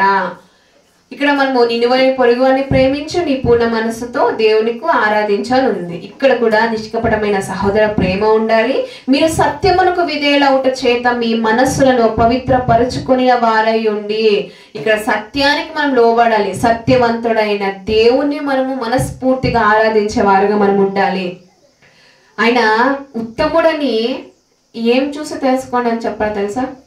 రుచి చూసి తెలుసుకొనుడి. ఆయన ఉత్తమోత్తముడు, ఉత్తమోత్తముడు. ఆయన దానికంటే ఎక్కువ బిరుదు ఆయనకి ఇవ్వచ్చు. ఎందుకంటే అంత పరిశుద్ధిని మనం నమ్ముకున్న ఈ రోజుల్లో క్రీస్తు సైన్యముగా ఉండాల్సిన నేటి క్రైస్తవులు అపవాది చేత ఆడింపబడుతున్నారంటే, అపవాది చేత నశించిపోతున్నారు. అలాంటి వారుగా అక్షయ బీజముగా ఉండకుండా క్షయ బీజము వల్ల నిలిచిపోయి నశించిపోయే గుంపులో చాలా మంది నడుస్తున్నారు. అలాంటి వారు ఉండకూడదని ఇక్కడ సహోదర ప్రేమ చెప్తున్నాడు. తర్వాత దేవుని సత్యమునకు విధేయులవ్వాలి అని మన మనస్సును మనము పవిత్రపరచుకోవాలి. నువ్వు ఒక్కసారి సత్యానికి నువ్వు లోబడ్డావు అనుకోండి, తర్వాత ఎంత మాత్రం అసత్యానికి మనం చోటు ఇవ్వము. అసత్యానికి మనం లోబడే పిల్లలుగా మనం మారిపోము. ఒక్కసారి సత్యానికి కన్వర్ట్ అయిపోయిన తర్వాత కమిట్మెంట్ అనేది మనలో ఉండాలండి. ఆ కమిట్మెంట్ అనేది మనలో ఒక్కసారి మనం కమిట్మెంట్ చేసుకున్నాం అనుకోండి, మరొక్కసారి దేనికి మనము ఛాన్స్ ఇవ్వం, అవకాశం ఇవ్వం. ఈ యొక్క కాబట్టి క్షయ బీజముగా ఏ ఒక్కరు ఉండిపోకుండా ఆయన శాశ్వతమగు జీవము గల దేవుని వాక్య మూలముగా మనల్ని అక్షయ బీజము నుండి పుట్టింపబడిన వారు బ్రతికింపబడి బీజము నుండి మనల్ని తీసుకొచ్చాడంటే ఈ లోకానికి. నీ భౌతికమైన దేహము కేవలం క్షయముగా ఉండొచ్చు, కానీ నీలో ఉండే ఆత్మ అది అక్షయమైన బీజముగా ఉండి కొంతమందికి దేవునికి ఫలాలు ఇచ్చేవారుగా మనము, కొంతమందికి మాదిరికరంగా ఉండే జీవితాన్ని మనకు దేవుడిచ్చాడు. అలాంటి వారుగా మనల్ని పుట్టింపబడాలని మనం గుర్తించుకోవాలి. తర్వాత మన మనస్సులంతా మీ మనస్సులను పవిత్రపరుచుకొని వారై ఉండి ఒకరినొకడు హృదయపూర్వకముగాను మిక్కటముగా ప్రేమించుడి. హృదయపూర్వకముగా ఇక్కడ కూడా నీ సహోదర ప్రేమ పట్ల హృదయపూర్వకత నీకుందో లేదో అనేది గ్రహించుకోండి. ఫస్ట్ ఆఫ్ ఆల్ మనం చేయాల్సింది మన హృదయపూర్వకముగా ఫోన్లు పక్కన పెట్టేసి, హీరోయిన్స్ పక్కన పెట్టేసి, సినిమాలు పక్కన పెట్టేసి, వీటి మీద ఎంత మాత్రం హృదయపూర్వకంగా ఉంచుకోకుండా దేవుని మీద మనము హృదయపూర్వత అనేది మనము ఉంచుకొని మన మనసంతా దేవుని ఇవ్వాలని ఆయన ప్రేమ చేత మనకు ఈరోజు మాట్లాడుతున్నాడు. సో కాబట్టి అలాంటి వారుగా ఉండాలి. తర్వాత వారైన ఒకరిని ఒకడు హృదయపూర్వకముగాను మిక్కటముగాను ప్రేమించుడి. అలాంటి నిష్కపటమైన ప్రేమలు ప్రతి ఒక్కరు కలిగి ఉండాలండి. ఇప్పుడు క్షయ బీజము అక్షయ బీజం అని చెప్పాను కదండి. ఒక రాయి ఉంది, ఒక చెండు ఉంది. చెండు బంతి అంటారు మనం తెలుగులో, కన్నడలో చెండు అంటాం. నీటిలో రాయేసాం అనుకోండి, ఏమైపోతుంది? అది మునిగిపోతుంది. చెండు తేలుతుంది. అంటే ఒక్కొక్కటి ఒక్కొక్క పదార్థం చేయబడి ఉంది. దానికి ఉన్న శక్తి వేరు, రాయికున్న శక్తి వేరు, బంతికున్న శక్తి వేరు. అంటే ఇక్కడ మనం నేర్చుకోవాల్సిన విధానం ఏంటంటే ఒక్కొక్కటి ఒక్కొక్క విధముగా చేయబడింది. అంటే క్షయ బీజముగా మనల్ని పుట్టింపలేదు, కానీ అక్షయ బీజంగా మనల్ని పుట్టించాడు. అంటే ప్రతిసారి మనము ఆ మునిగిపోతున్నామంటే క్షయముగా మనం మారిపోతాం. ఇప్పుడు రాయి వేయగానే మునిగిపోతుంది, బంతి మాత్రం తేలుతుంది. అంటే ఒక్కొక్కటి ఒక్కొక్క పదార్థంతో చేయబడింది కాబట్టి అది మునిగిపోయే స్థితిలో ఉంది. అంటే దాన్ని బట్టి అది ఎలా ఉంది ఏంటి అనేది దాన్ని మనము గుర్తించుకోగలుగుతాం. అంటే నువ్వు క్షయ బీజము కాదు, నువ్వు అక్షయ బీజం అని చెప్తున్నాడు. అక్షయ బీజము నువ్వు ఎందుకు మునిగిపోతున్నావు? మనము వాక్య మూలముగా ఆయన మనల్ని పుట్టించాడంట. అంటే ఆ ఒక చెండు కానీ ఆ రాయి కానీ వాటిలో ఉన్న పదార్థము బట్టి మనము దాన్ని ఏర్పాటు చేసుకుంటాం. అంటే దానికి ఆ స్థాయి ఉంది, దీనికి ఈ స్థాయి ఉంది. దేవుని వాక్య మూలముగా నువ్వు అక్షయ బీజముగా పుట్టింపబడిన వారుగా ఉన్న మనమందరము ఏ విధంగా మనము దేవునికి అనుకూలంగా ఉన్నాము. మునిగిపోయే స్థితిలో ఉన్నావేమో ఎవరైనా గ్రహించుకోండి. మునిగిపోయే స్థితిలో కాకుండా మనము క్షయ బీజము నుండి కాక శాశ్వతముగా జీవము గల దేవుని వాక్యమూలముగా అక్షయ బీజము నుండి మనము పుట్టింపబడిన వారు గనుక నిష్కపటమైన సహోదర ప్రేమ కలుగునట్లు మీరు సత్యమునకు విధేయులవుట చేత మీ మనస్సులను పవిత్రపరుచుకున్న వారై ఉండి ఒకనొకడు హృదయపూర్వకముగాను మిక్కటముగాను ప్రేమించుడి. సో కాబట్టి ఒక్కొక్కటి ఒక్కొక్క పదార్థము ఎలా అయితే చేయబడి అది వాటి స్థాయిని అది చూపిస్తుందో, అక్షయ బీజముగా వచ్చిన నువ్వు మునిగిపోయే స్థితిలో ఉండిపోకుండా, నీళ్ళలో మునిగిపోయే స్థితిలో ఉండిపోకుండా మనము అక్షయ బీజము వల్ల ఇతరులకు మనము మాదిరికరంగా దేవునికి అనుకూలముగా మంచి ఫలాలు ఇచ్చే పిల్లలుగా మనం ఉండాలని నేను కోరుకుంటున్నానండి. మరొక సంఘటన చెప్పి నేను ముగిస్తాను పిల్లలు. మన కాశ్మీర్లో ఒక దాడి జరిగింది, తెలుసా ఎవరికైనా? కాశ్మీర్లో పహల్గామ్ అనే ఒక చోట ఒక దాడి జరిగింది, తెలీదా? న్యూస్ చూడరండి మీరు?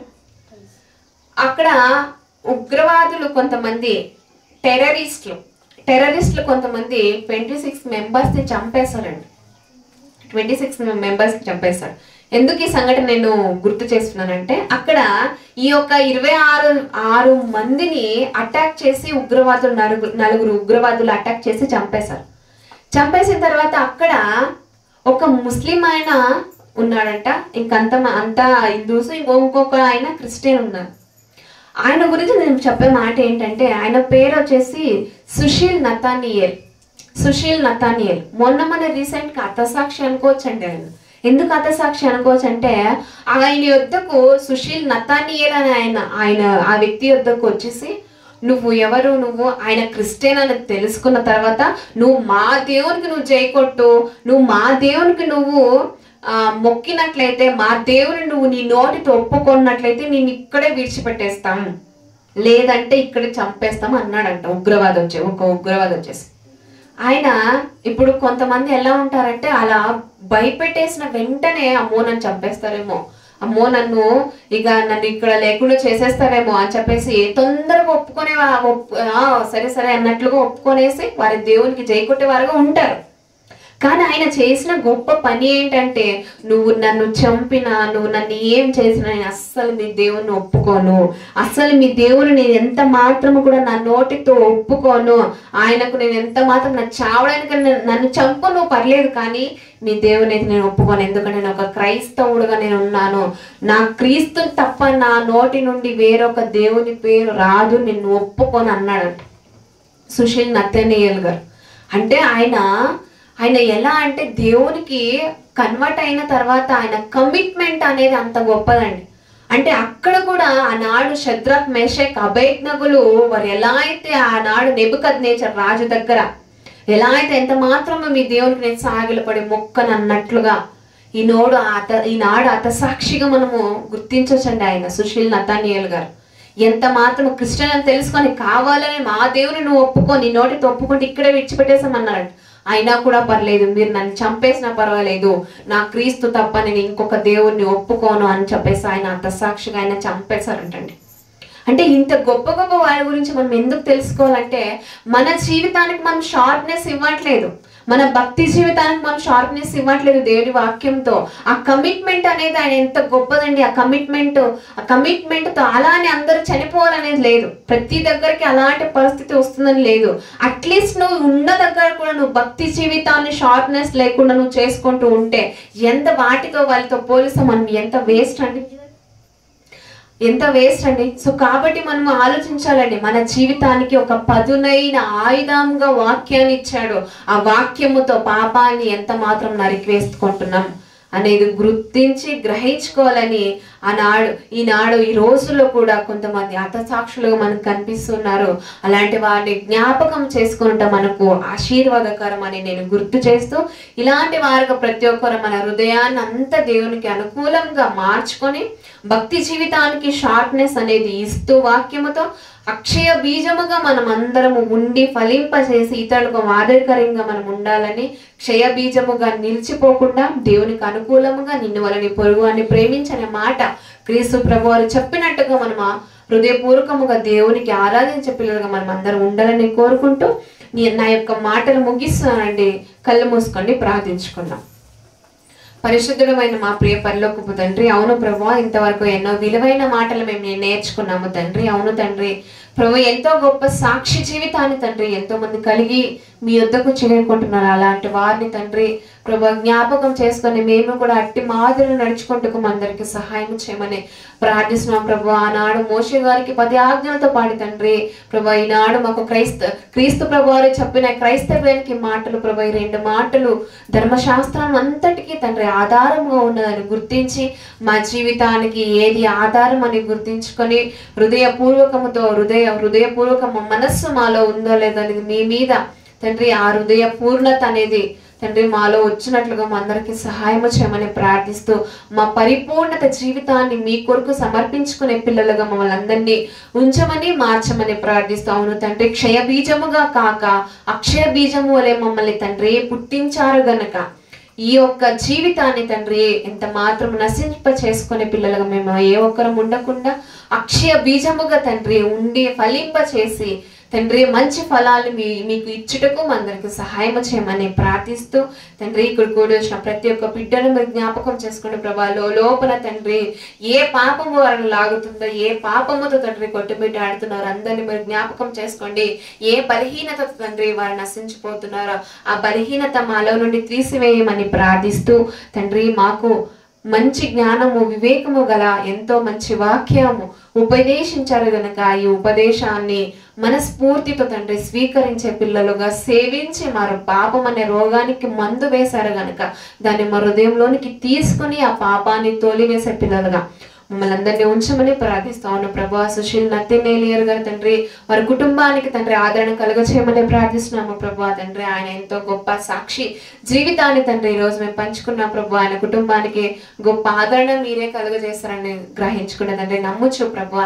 మమ్మల్ని అందరినీ జ్ఞాపకం చేసుకుని మీ కృపలో మరింత ఎక్కువగా వర్ధిల్ల చేయమని ప్రార్థిస్తూ మీ జ్ఞానం మీ యొక్క కృప జ్ఞానంలో తండ్రి మరింత ఎక్కువగా తండ్రి ప్రభు ఉన్నత స్థానంలోనికి మమ్మల్ని అందరినీ తీసుకెళ్ళమని ప్రార్థిస్తూ మాకు మేము బోధించుకునే వారుగా ఉండి ఇతరులకు బోధించే వారుగా ఉండునట్లుగా మా అందరికి సహాయం చేయమని ప్రార్థిస్తూ యేసుక్రీస్తు నామములో ఈ ప్రార్థన మనల్ని సమర్పించుకుంటున్నాం మా ప్రియ పరలోకపు తండ్రి.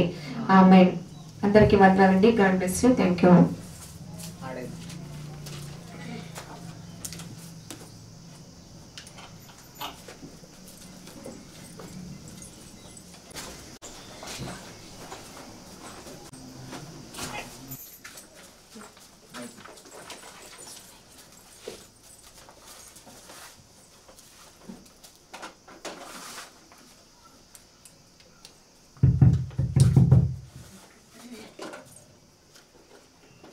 అందరు లేచి నిల్చున్నామండి. పాట పడుతుంది దేవుని నామమునకు మహిమ కలుగును.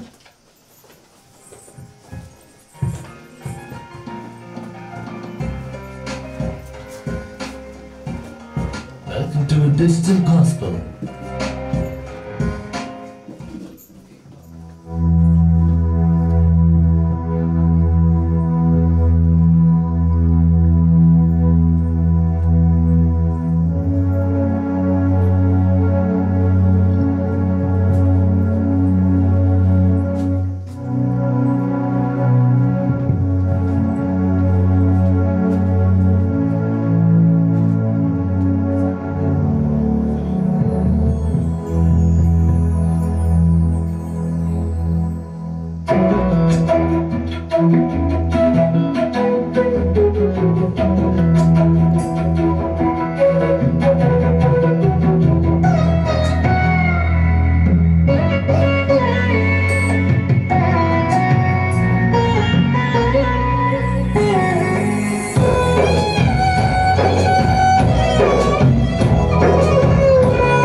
మనకేంటి అలాంటి శ్రద్ధ. అరే ఇంతసేపు ఎన్నో విలువైన మాటలు విన్నాం కాబట్టి మరొక వాక్య సందేశాన్ని మనము వినబోతున్నాం కాబట్టి ప్రతి ఒక్కరూ మరొకసారి శ్రద్ధ కలిగి అదే ఫస్ట్ ఉన్న అదే శ్రద్ధ అదే ఆసక్తి కలిగి మనము మరో మెసేజ్ మనం విందామండి. సహోదరి గారికి సమయాన్ని అప్పగిస్తున్నాను.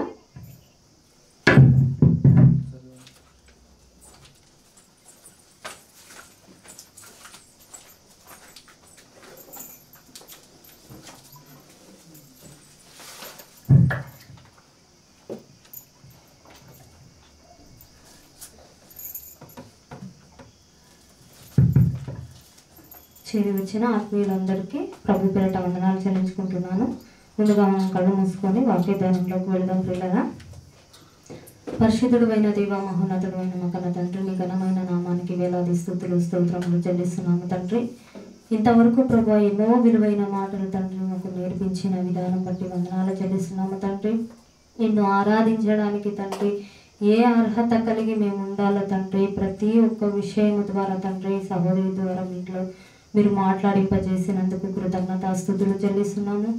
కేవలం తండ్రి మేము చెప్పేవారంగా కాకున్నట్లుగా, కేవలం మేము వినేవారంగా కాకున్నట్లుగా ప్రభా మాటల ప్రకారంగా తండ్రి మేము కార్యారూపంలో మేము చూపించడానికి తండ్రి మాకు జ్ఞానాన్ని మరీ మెండుగా మాకు అనుగ్రహించమని ఇప్పుడు మాట్లాడబోతున్న తండ్రి నీ పరిశుద్ధాత్మ సహాయం ద్వారా నాకు మెండుగా అనుగ్రహించమని తండ్రి, నీ జ్ఞానముతో వివేకముతో తండ్రి నీ మాటలు బోధించడానికి శక్తితో నీ జ్ఞానముతో నన్ను నింపమని నీ పరిశుద్ధాత్మ ద్వారా తండ్రి మాట్లాడింపచేయమని నీకే మహిమకరంగా తండ్రి సంఘమంతటిలో నిన్ను మహిమపరిచే విధానముగా తండ్రి మమ్మల్ని తీర్చిదిద్దామని వేడుకుంటూ నన్ను నేను తగ్గించుకుంటూ నీ నామాన్ని కుపరుసు యేసుక్రీస్తు నామంలో చిన్న ప్రార్థన అడిగి వేడి పొంది ఉన్నామా కన్న తండ్రి, ఆమేన్.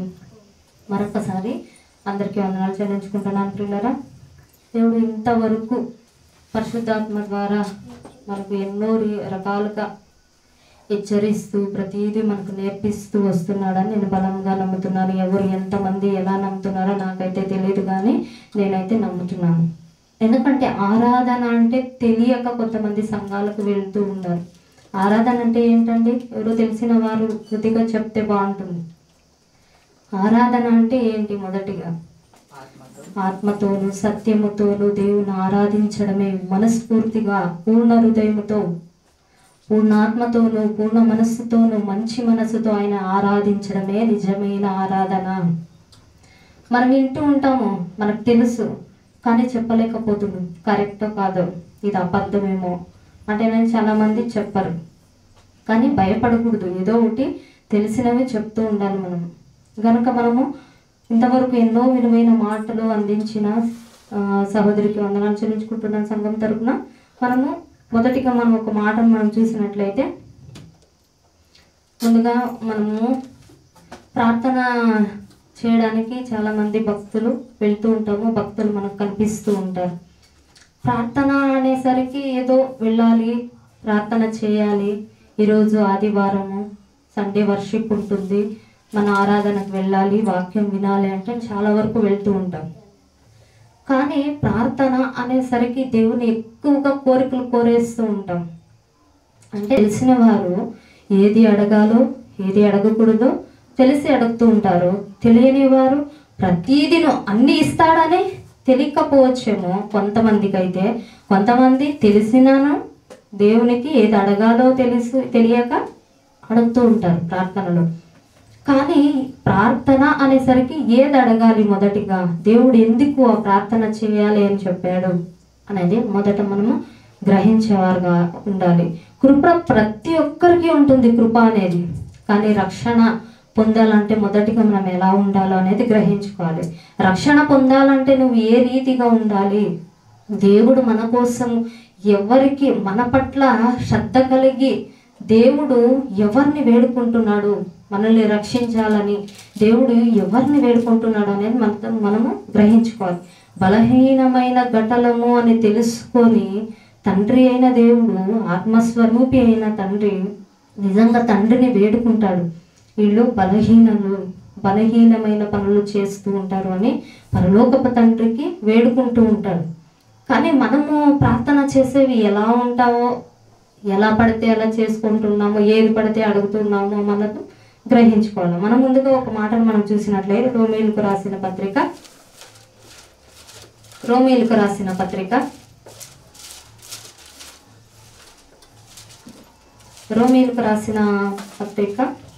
10వ అధ్యాయము 13వ వచనం మనం చూసినట్లయితే, రోమీయులకు రాసిన పత్రిక 10వ అధ్యాయము 13వ వచనం మనం చూసినట్లయితే, ఎందుకనగా ప్రభువు నామమును బట్టి ప్రార్థన చేయువాడెవడు వాడు రక్షింపబడును. ఎవరు రక్షింపబడతారంట? ఎవరు పడితే అందరూ రక్షింపబడతారా? ఇప్పుడు భక్తి చేసేదానికి వెళ్తూ ఉంటారు. నువ్వు ఎలా భక్తి చేయాలనే తెలియక నువ్వు ఏదో అందరూ చేస్తూ ఉంటారు, నేను గలిబిలి చేస్తాను, నేను ఎలాగో గంతులు వేస్తాను, నేను డ్యాన్స్ ఆడొచ్చు, లేక ఎలా పడితే వాళ్ళు పడిపోతున్నారు, నేను కూడా పడిపోతూ ఉంటాను అని వెళ్తూ ఉండేది చాలా మంది వెళ్తూ ఉంటారు. కానీ మనం సత్యంలో ఉన్నాము, సత్యాన్ని నేర్చుకుంటున్నాము, వాక్యం ఎప్పుడు వింటూ ఉన్నాము. మనము ఎలా ఉండాలి అంటే నేను చెప్తున్నాడు ఇక్కడ, ఎందుకనక ప్రభువు నామమును బట్టి ప్రార్థన చేయువాడెవడో వారు మాత్రమే రక్షింపబడతారంట. ఎలా పడితే అలా తిరుగులాడుతున్నావు అనుకోండి, నువ్వు దేవునికి విరుద్ధంగా నడుచుకుంటూ ఉన్నావు కనండి, అప్పుడు నువ్వు ఎలా పడితే ఉన్నావు అనేది కూడా దేవుడు పరీక్షిస్తూ ఉంటాడు. నువ్వు రక్షణ పొందాలి అంటే మొదట నువ్వు ప్రభువు నామమును బట్టి నువ్వు రక్షింపబడాలి. ఎవరు పడితే నేను రక్షణలోకి తోడుకోరాడు, నీకు రక్షణ కలగదు. నేను ఎక్కడో ఒక చోటుకు వెళ్తానండి, నేను అన్నదానం చేస్తానండి, లేక డబ్బులు ఇచ్చి ఏదో ఒక పని చేసి నేను లేని వారికి బట్టలు అందియచ్చు, కానీ నీకు ఉంది కాబట్టి నువ్వు అందిస్తావు. కానీ లేని వారు అందరూ అలా ఇవ్వరు. కానీ రక్షణ అనే దానికి ఇంపార్టెంట్. రక్షణ అంటే నువ్వు బట్టలు ఇస్తే, నీకు అన్నదానం చేస్తే రక్షణ అనేది రాదు నీకు. ప్రభు నామమును బట్టి తగ్గింపు స్వభావం కలిగి అప్పుడు ఎవరైతే తండ్రిని వేడుకుంటారో, నా పాపాలను వెళ్ళిపోవాలి, నా పాపలను దోషలను కడుగు అంటే నన్ను తగ్గించే స్వభావం కలిగి ఆయన వాడలోకి ఎవరైతే ఇస్తారో వాళ్ళు రక్షింపబడతారు. నేను పాత జీవితాన్ని నేను వదిలిపెట్టి, పాప జీవితంలో ప్రాచీన స్వభావం అంతా విడిచిపెట్టి నూతనమైన హృదయం నేను ధరించుకొని ఆయనకు అనుకూలంగా నేను నడవాలి అనేవారు రక్షణ పొందుతారు. ఎవరు పడితే అలా ఉండాలి, ఎలా పడితే అలా నేను జీవిస్తాను అనేవారు కూడా రక్షణలోకి రాలుపెట్టారు. కృప ప్రతి ఒక్కరికి ఉంటుంది, కానీ రక్షణ అనేది అందరికీ ఉండదు. ఎవరైతే నేను పాపాన్ని విడిచిపెట్టి నీతి మార్గంలో వెళ్ళాలి, నేను పరిశుద్ధత కలిగి, ఆయన పరిశుద్ధుడు కనుక నేను కూడా పరిశుద్ధత కలిగి నేను ఉండాలి అని మనస్ఫూర్తిగా ఎవరైతే తండ్రిని ఆరాధిస్తారో వాళ్ళే రక్షింపబడతారు. అలాంటి వారుగా మనము ప్రతి ఒక్కరు ఎవరైతే రక్షణ వాడలోకి వెళ్ళారో మరింతగా మనము దేన్ని డెవలప్మెంట్ చేసుకోవాలంటే పరిశుద్ధత అనేది మనం ఎక్కువగా చేసుకుంటాం. ప్రభుని ఎలా ఆరాధించాలి, ఆరాధన అంటే ఏంటి, ప్రతిదీ మనం ఇతరులకి వాళ్ళు తెలియని వారికి మనం చెప్పే రీతిగా మనం ఉండాలి, ఎదగాలి ముందుకు. మనం ఎన్నో ప్రసంగాలు వింటూ ఉంటాం, కానీ వినేవారుగా అలాగే ఉండకూడదు. మనం చెప్పేవారుగా తెలియని వారికి నేర్పించే వారంగా ఉండాలి. పాపమైన నీచమైన స్థితిలో ఉన్న వారికి మనము చెప్పి లేపించే వారంగా ఉండాలి. వాళ్ళతో మాట్లాడలేదనండి మనకు తెలియదు, వాళ్ళు చేసే పనులు మనము చేయకూడదు. కానీ అనీచమైన స్థితిలో ఒక భావజాలంలో ఉన్నవారి అలాంటి వారంగా మనం ఉండకూడదు. వాళ్ళకి దేవుని వాక్యంని పంచే వారంగా మనం ఉండాలి. అలాగే మరొకసారి ఆ మాటను మనం చూసుకొని ముందుకెళ్ళినట్లయితే, ఎందుకనగా ప్రభువు నామమును బట్టి ప్రార్థన చేయువాడెవడు వాడు రక్షింపబడను. రక్షణ అందరికీ రాదు. ఎవరైతే పాపాన్ని విడిచిపెట్టి ప్రభులోనికి వచ్చారో, వాళ్ళు చేసే కార్యాలన్నీ ఇది తప్పు అని తెలుసుకొని నేను పరిశుద్ధంగా జీవించాలి, ఇది సరి అనేది కాదు అనేది సరిదిద్దుకొని ఎవరైతే ప్రభు వైపు చూస్తారో వారు రక్షణ మార్గంలోకి వెళ్తారు ప్రియులారా. గనుక అలాంటి వారంగా మనం ఉండాలని నేను కోరుకుంటున్నాను. మరొకసారి మనం ఇంకొక మాటను మనం చూసినట్లయితే సామెతల గ్రంథము 2వ అధ్యాయము 2వ అధ్యాయము 6వ వచనము. దేవుడు ఎలా ఈ ఒక మనస్సును నాకు ఇస్తాడు, నేనే ఎలా పొందుకోనేది అంటే చాలా మనకు అనిపిస్తుంది. దేవుడే తప్పించవచ్చు కదా, ఈ మార్గము సరైనది కాదు అని తెలుసుకున్నప్పటికీ దేవుడు తప్పించవచ్చు కదా అంటే చాలా వరకు అనుకుంటూ ఉంటారు. ఎందుకంటే దేవుడు నీకు అన్నీ చెప్పి రాసి ప్రవక్తల ద్వారా మనకు గ్రంథాన్ని చేతబెట్టాడు. అది చదివి మనం నేర్చుకోవాలి. కానీ నువ్వు తప్పటడుగులు వేస్తున్నప్పటికీ దేవుడు తప్పించడు. నీలో ఒకవేళ వాక్యం రీతిగా నువ్వు ప్రతిదీ ఆయన మాటల్ని హృదయంలో పెట్టుకోనేదైతే ఆయన తప్పిస్తూ ఉంటాడు. ఇది తప్పు అని తెలియజేస్తూ ఉంటాడు. అప్పుడు మనం లోబడే వారంగా ఉండాలి. అప్పుడు మనము వివేకం కలిగి ఇది కరెక్ట్ కాదు, ఇది చేయకూడదు అనేది వివేకవంతులుగా మనము మసులుకుంటాం. అలాగే మనం ఈ మాటను మనం చూసినట్లయితే యెహోవాయే జ్ఞానమిచ్చువాడు, తెలివియు వివేచనయు ఆయన నోట నుండి వచ్చును. తెలివి ఎక్కడి నుంచి వస్తుందంటే ఏ కొట్టు దగ్గరకో వెళ్ళి ఒక 10 రూపాయలు ఇస్తాను జ్ఞానం ఇవ్వండి అంటే దొరుకుతుందా? ఎక్కడికన్నా వెళ్ళి దొరకదు. ఏదన్నా మనం కిరాణా సరుకులు దొరకాలి, మనకు కావాలి అంటే వెళ్ళి కొట్టు దగ్గరికి డబ్బిస్తే వస్తుంది, కానీ జ్ఞానం రాదు. ఎక్కడ జ్ఞానం వస్తుందంటే దేవుని పాదాల చెంత మాత్రమే జ్ఞానం ఉంటుంది. దేవుని పాదాల చెంత మనం గోచాడినప్పుడే మనకు జ్ఞానవంతరంగా అవుతాము. నాకు ఎప్పుడు చూసినా ఇది నేను విడలేకపోతున్నాను, ఇదేంటో నేను చూస్తున్నాను, నీకు ఇష్టం కాదు, ఇది వదలలేకపోతున్నాను నేను అంటే నేను అనుకుంటూ ఉంటాము. కానీ ప్రార్థనలో ఆయనను గోజాడి ఇది చేయకూడదు, నన్ను విడిపించు అని విడిపించి అంటే తండ్రిని వేడినప్పుడు ఆయన విడిపించే శక్తి ఆయనకుంది. చాలామంది ప్రార్థనలు పెట్టాం. మనం ప్రార్థన చేయాలంటే భయపడిపోతూ ఉంటాం. 10 మంది ఉన్నప్పుడు ప్రార్థన చేయాలంటే చాలా భయం చాలా ఎక్కువైపోతుంది. ఎందుకంటే ఆ సాధన అలా పెంచుతూ ఉంటాడు. కానీ మనము ప్రతిరోజు ఇంట్లో చేసుకుంటూ ఉంటాము. అదే ప్రార్థన తండ్రితో మాట్లాడాలని ఒక ఆలోచన. ఇక్కడ ప్రార్థన వచ్చి చేయండి అంటే తండ్రితో మాట్లాడాలని కూడా చాలా మంది భయం. అంటే ఆత్మీక రీతిలో తండ్రితో మాట్లాడడానికి భయపడుతూ ఉంటాం.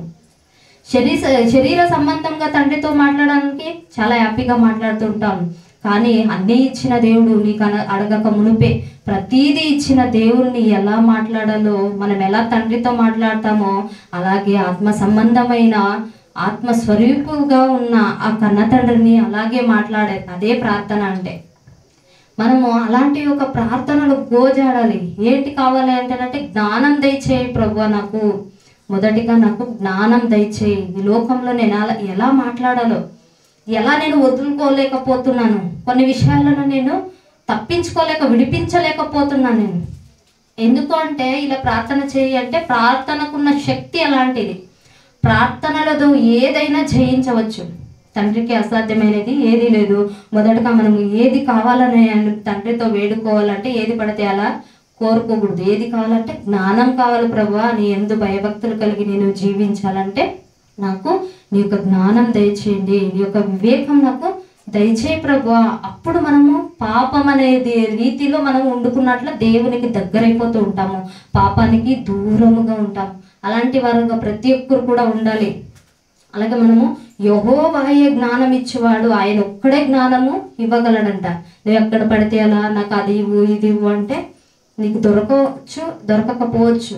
కానీ ప్రతిదినను నీకు ఇచ్చేది యెహోవానే, తండ్రి అయిన దేవుడే నీకు ఇచ్చేది. కనుక మనము గ్రహించుకోవాలి. మొదట ఏది పడితే అడుగుకున్నట్లుగా, ఏది పడితే ఎలా పడితే. కొంతమంది అయితే నాకు ఒక ఇల్లు కట్టుకోవాలని ఒక ఆశ ఉంది, అందుకే నేను సంఘానికి వెళ్తున్నాను అని చెప్తూ ఉంటారు.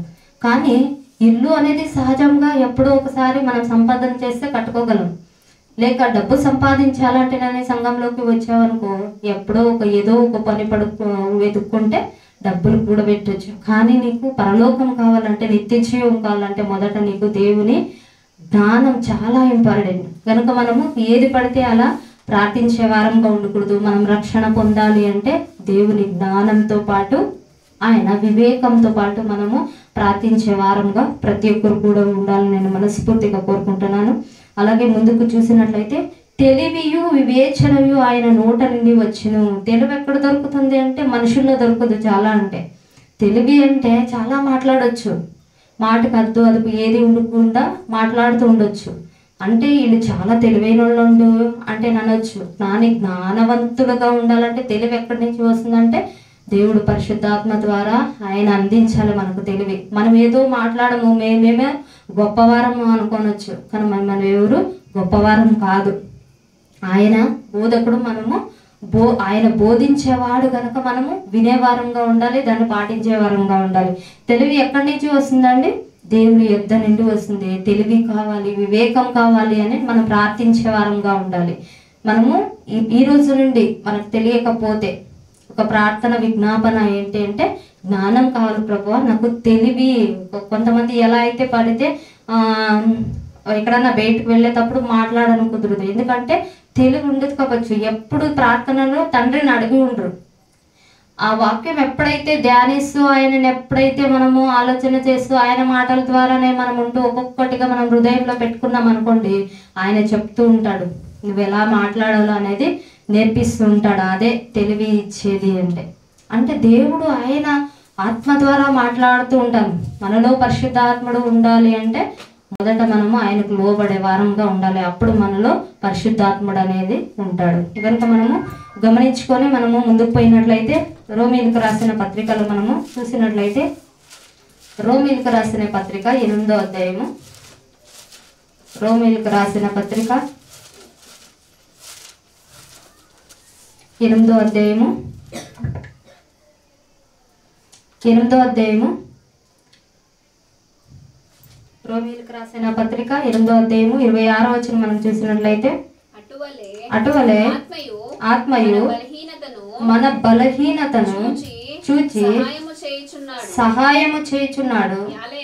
ఎలానగా మనము యుక్తముగా ఎలాగూ ప్రార్థన చేయవలెను మనకు తెలియదు గాని ఉచ్చరింప శక్యము కాని మూలుగులతో ఆ ఆత్మ తానే మన పక్షముగా విజ్ఞాపనము చేయుచున్నాడు. అంటే అటువలే ఆత్మయు మన బలహీనతను చూచి, అంటే దేవునికి మన బలహీనత తెలుసా తెలీదా? తెలుసు. మనం ప్రతిదీ మన ఉదయం నుండి ఏం చేస్తున్నామో, ఏది గ్రహించుకుంటున్నామో, మైండ్లోకి ఏది ఎక్కించుకుంటున్నామో, ఏది మనం హృదయంలో పెట్టుకుంటున్నామో, ఏది దుష్టుడు వేస్తూ ఉంటాడో అనేదంతా ప్రతిదీను మన బలహీనతలన్నీ తెలుస్తూ ఉంటుంది. చాలామంది యవనస్సులు చెడిపోతూ ఉంటారు. ఎందువలన అంటే ఫోన్ల ద్వారా చాలామంది చెడిపోతూ ఉంటారు చూసే విషయంలో. కానీ ఎందుకు చెడిపోతున్నారంటే ఇది చూడకూడదు అని తెలిసి కూడా చూసేస్తూ ఉంటారు. అలాంటి వారుగా ఉండకూడదు. ఇది చేయకూడదు అని తండ్రి చెప్పాక అది చేసి ఉండకూడదు. ఇది తండ్రికి నాకు ఇష్టం లేదు కదా, ఎందుకు ఇది చేయాలి, ఎందుకు ఇది నేను చూడాలి అనే వారంగా ఉండాలి. మొదట మనము దేవుని వాక్యం హృదయంలో పెట్టుకునేదైతే ఇది ఆలోచన వస్తుంది, ఇది నేను చేయకూడదు. చాలామంది యవనస్తులుగా పురుషులు ఉన్నప్పుడు ఒక ఆడపిల్ల మాయ మాటలకి నమ్మిపోతూ ఉంటారు.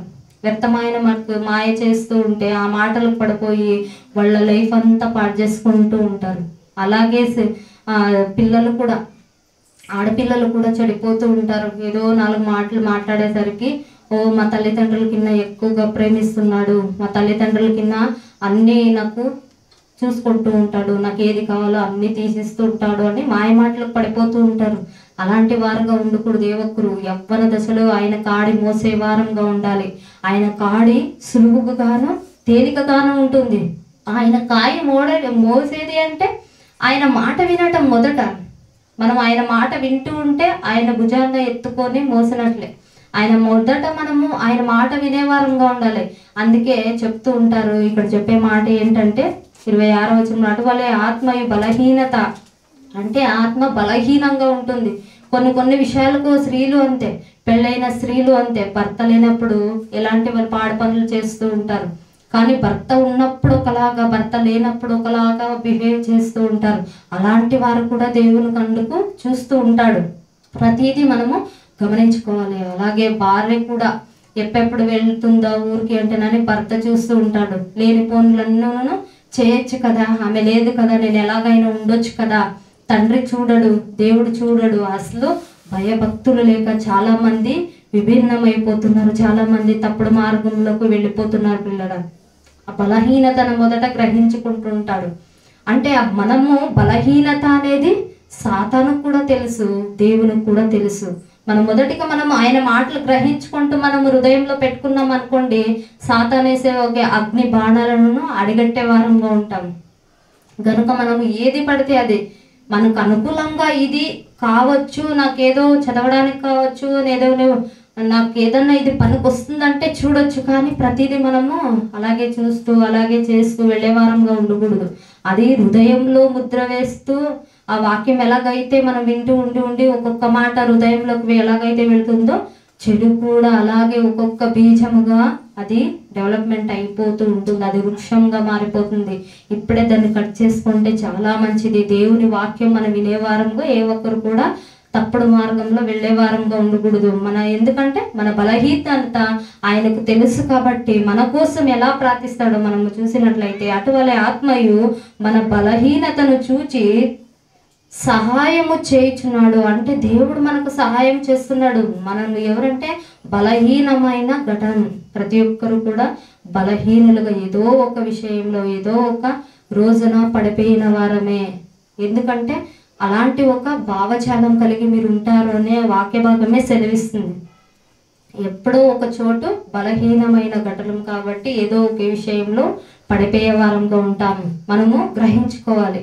వాక్యాన్ని వింటున్నాం కదా, ఆ వాక్యం ఎక్కడ విడిచిపెడుతున్నామో విడిచిపెట్టే వారంగా ఉండకూడదు. మనము శ్రద్ధ కలిగి, అందుకే చెప్తూ ఉంటాము, శ్రద్ధాశక్తులు కలిగి భయభక్తులు కలిగి వాక్యాన్ని వినాలి, వాక్యాన్ని హృదయంలో పెట్టుకోవాలి, దాని హృదయమైన పలకల మీద రాసుకోవాలి అనేది ఎంత ఇంపార్టెంట్. హృదయంలో నీ వాక్యానికి చోటు ఉందనుకోండి, చెడు అత్తరకు నానివ్వవు. ఎప్పుడైతే పాపం అనే ముళ్ళు ఆ బీజం ఎప్పుడైతే నీ హృదయంలో పెంచుకుంటున్నావు అంటే నువ్వు చెడుకు అవకాశం ఇస్తూ ఉంటావు, వాక్యానికి అస్సలు అవకాశం ఇవ్వవు. కనుక అలాంటి వారంగా ఉండకూడదు. ఏలనగా మనము యుక్తముగా ఎలా ప్రార్థన చేయగలమో మనకు తెలియదు కానీ ఉచ్చరింప శక్తము కానీ మూర్ఖులతో ఆ ఆత్మ తానే మన పక్షముగా విజ్ఞాపనము చేయుచున్నాడు. అంటే మన పక్షముగా వీళ్ళు బలహీనులు ఘటనలు అంటే తెలిసి తండ్రి అయిన దేవుడు మన కోసము తండ్రితో వేడుకుంటున్నాడు. బలహీనమైన ఘటనలు వీళ్ళని క్షమించండి అంటేనని తండ్రి అయిన దేవుడు నిజంగా యేసుక్రీస్తు ప్రభువారు తండ్రితో వేడుకుంటున్నాడు. బలహీనమైన ఘటనలు వీళ్ళు నేను విజ్ఞాపన చేస్తున్నాను అని చెప్తున్నాడు. ఎందుకంటే మన బలహీనత తెలుసు కాబట్టి ఆయనకు. అందుకే బలహీనంలో పడిపోయేవారుగా ఏ ఒక్కరు కూడా ఉండకూడదు. బలహీనమైన ఘటాలు అని తెలుసు కాబట్టి బలవంతులుగా శక్తివంతమైన వాక్యాన్ని వినేవారంగా ఉండాలి. ఎక్కువగా మనం వినేవారంగా ఉన్నప్పుడు అప్పుడు దేవుడే మన పక్షాన నిలబడుతూ ఉంటాడు.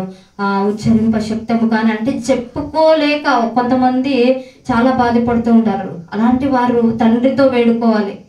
ఇతరులకు చెప్తూ ఉంటే లేజీగా తీసుకుంటున్నారు. ఈమెనా ఇలానా, ఈయన ఇలానా, ఇలా చేస్తూ ఉంటారా అంటూ ఉంటారు మనుషులతో చెప్పుకుంటే. కానీ నువ్వు ప్రభువుతో ఐక్యత కలిగి నువ్వు ప్రార్థన చేస్తూ ఉంటే, ప్రభువుతో నువ్వు ఇలా ఉంది అంటే అని చెప్పుకునేదైతే తండ్రి విడిపిస్తూ ఉంటాడు. మంచి బుద్ధి ఆయన ఇస్తూ ఉంటాడు, మంచి తెలివితేటలు ఆయన ఇస్తూ ఉంటాడు. మనం ఎప్పుడైతే ఇతరులతో పంచుకుంటాం అనుకోండి, ఇతరులతో ప్రతిదినూ షేర్ చేసుకుంటూ ఉంటాం అనుకోండి, అప్పుడు లేజీగా తీసుకుంటూ ఉంటారు వాళ్ళు. ఇంకొక 10 మందికి చెప్పడానికి కూడా అవకాశం ఉంటుంది. కనుక మనము ప్రభుతో చెప్పుకునే వారంగా ఉండాలి. ప్రార్థన ఆయనతో చేసే వారంగా ఉండాలి. మనకి ఏది కావాలో ఆయనకు తెలుసు కాబట్టి మనము ఆయన యందు భయభక్తులు కలిగి పూర్ణ హృదయంతో పూర్ణ మనసుతో తండ్రిని ఆరాధించే వారంగా ఉండాలి ప్రతి ఒక్కరూ. అలాగే మనం చూసినట్లయితే ముందుకు చూసినట్లయితే ఆ ఆత్మయే మన పక్షముగా విజ్ఞాపన చేయుచున్నాడు మరియు హృదయములను పరిశోధించువాడు ఆత్మ యొక్క మనస్సు ఏదో ఎరుగును. అంటే మన హృదయాన్ని ఎలా చూస్తాడు దేవుడు? ఎలా ఓపెన్ చేసి చూస్తాడా? హృదయంలో ఉండేది నేను అనుకునేది ఎలా తెలిసిపోతుంది అంటే అనుకోవచ్చు. ఇప్పుడు మీరేమన్నా ఆలోచన చేస్తున్నారు అనుకోండి, నాకైతే అస్సలు తెలియదు. నేనేమన్నా మీ గురించి ఆలోచన చేశాను అనుకోండి, అసలు మీకు కూడా తెలియదు. హృదయ రహస్యాలను ఎరిగిన దేవుడు మన కన్న తండ్రి. భయభక్తులు కలిగి మనం ఏది ఆలోచన చేస్తున్నామో ముందుగానే ఇలాంటి ఆలోచనలు చేస్తున్నారు అంటేనని చెప్పే ఒక శక్తివంతుడు ఆయన. అందుకే హృదయ శుద్ధి కలిగి మనము జీవించాలి. మొదట హృదయ శుద్ధి కలిగిన వారే తండ్రిని చూస్తారు. ఇప్పుడు కాదు, పరలోకం వెళ్ళాక ఆయన చూస్తారు. కనుక మనము హృదయ శుద్ధి కలిగి మనము ఆరాధించే వారంగా ఉండాలి. ఆత్మ యొక్క మనస్సు ఏదో ఎరుగును. ఏలానగా ఆయన దేవుని చిత్త ప్రకారము పరిశుద్ధుల కొరకు విజ్ఞాపనము చేయుచున్నాడు.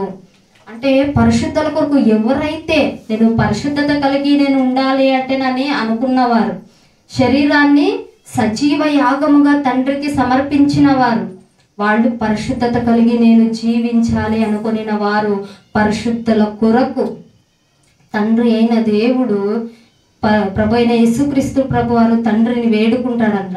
మన పక్షముగా తండ్రి వేడుకుంటా ఉంటాడు. ఇలాంటి ఒక పాపజావంలో పడుకున్నట్లు వాళ్ళని రక్షించాలి అనే తపన పడుతుంటాడు. కానీ ఒక తండ్రి కుమారుని రక్షించాలని ఎంతో ప్రయాసపడుతూ ఉంటాడు. తండ్రి ప్రేమ తెలియక తప్పుదారులు వెళ్ళిపోతూ ఉంటాం. కానీ తండ్రి ప్రేమ ఎరిగిన వారు తెలుసుకుంటూ ఉంటాం, ఏది పడితే అలా చేయకూడదండి, నా తండ్రికి ఇష్టం లేదు కదా, నేను ఈ పని చేయకూడదు కదా, నేను బయట వెళ్ళి ఏది పడితే అది చేసి వస్తే తండ్రికి తెలుస్తుంది కదా అని కుమారులు చాలా జాగ్రత్తగా ఉంటే నిజంగా మనం కూడా అలాగే ఉండాలి. కుమారులు ఎలాగైతే అలా ఉంటారో మనం కూడా పరలోకపు తండ్రికి ఎలా ఉండాలి, దేవుడు చూస్తాడు. నేను ఎలా పడితే అలా ఉండకూడదు, దేవుడు చెప్పాడు కదా, పరిశుద్ధుల కొరకు ఆయన మన పక్షముగా ఆయన యుద్ధం అదే తండ్రితో వేడుకుంటాడు అనేది మనం గ్రహించుకోవాలి. తండ్రితో ఎవరి కోసం అంటే ఆ పరిశుద్ధంగా లేని వారి కోసము ఆయన అడుగుడు, వాడి పక్షాన తండ్రిని అడగకూడదు. ఎందుకు అడగకూడదు అంటే నువ్వు అసలు తప్పిపోయే గుంపులో ఉన్నావు, ఎంత చెప్పినా నువ్వు వినని గుంపులో ఉన్నావు. ఎందుకంటే నువ్వు అవసరం లేదు, ఎంత చెప్పినా మారని హృదయాలు బొడ్డు బారిపోయింటవి. అంటే అలాంటి బండ హృదయాలు కరగాలంటే సుత్తి వంటి దేవుని వాక్యం దెబ్బ పడుతూ ఉండాలి. ఆ బండమైన హృదయం కరగాలంటే ఒక్కొక్కటిగా వాక్యం వింటూ వింటూ అది కరిగిపోవాలంటే నువ్వు మొదట దేవుని వాక్యాన్ని అంగీకరించాలి. అంగీకరించి నువ్వు రక్షణ అనే వాడలోకి ఎక్కితే నువ్వు రక్షింపబడతావు. రక్షింపబడాలంటే మనం ఎలా ఉండాలి, ఎవరు పడితే ఎలా రక్షింపబడతారా అనేది అది కూడా తప్పే. మనము తగ్గింపు స్వభావం కలిగి పూర్ణ హృదయంతో ఆయన వెతికినప్పుడే మనల్ని రక్షిస్తాడు. వాక్యానుసారంగా మనం ఎప్పుడు వింటూ ఉంటాము, మనము చేసే ఒక కార్యం కరెక్ట్గా ఉండాలి. నేను మనస్ఫూర్తిగా కోరుకుంటూ ఇక మాటలు ముగిస్తూ ప్రార్థన చేసుకుందాం. ప్రియులారా, పరిశుద్ధుడు అయిన దేవ, మహోన్నతుడు అయిన మా కన్న తండ్రి, నీ ఘనమైన అతి శ్రేష్టమైన నామానికి వేలాది స్తుతులు స్తోత్రములు చెల్లిస్తున్నాం తండ్రి. ఇంతసేపు ప్రభువా విలువైన మాటలు తండ్రి మాకు వినిపింపజేసినందుకు వేలాది స్తుతులు స్తోత్రములు చెల్లిస్తున్నాను తండ్రి. అవును ప్రభువా, మేము ఎలా పడితే అలా ఆరాధిస్తున్నామేమో తండ్రి, పూర్ణ హృదయంతో పూర్ణ ఆత్మతో నిన్ను ఆరాధించడానికి సహాయము చేయమని వేడుకుంటూ, అవును ప్రభువా, రక్షణ అనేది మీరు మాత్రమే ఇస్తారనే ఒక సత్యాన్ని మేము గ్రహించుకొని తండ్రి, ఎలా పడితే అలా ప్రార్థనలో ఏది పడితే అలా అడగకున్నట్లుగా ప్రభువా మేము ఏది అడగాలో జ్ఞానం దయచేయి అంటే నన్ను వివేకము దయచేయని తెలివిని అనుగ్రహించమని తండ్రి నీ పాదాలను పట్టుకొని మేము వేడుకునే రీతిగా తండ్రి ప్రతి ప్రార్థనలో తండ్రి నీకు ఇష్టమైన ప్రార్థన కలిగి మా సంఘము ఉండేలాగా అడుగుతున్నాము తండ్రి. అవును ప్రభువా, మా సంఘాన్ని తండ్రి దీవించండి, ఆశీర్వదించండి. చేరి వచ్చిన ప్రతి ఒక్క బిడ్డను మీరు పేరు పేరుగా దీవించి ఆశీర్వదించమని వేడుకుంటూ, నన్ను నేను తగ్గించుకుంటే నీ నామాన్ని ఎక్కుపరుచు యేసు క్రీస్తు నామంలో వచ్చిన ప్రార్థన అడిగి వేడి పొందినా మా కన్న తండ్రి, ఆమేన్. థ్యాంక్ యూ అండి.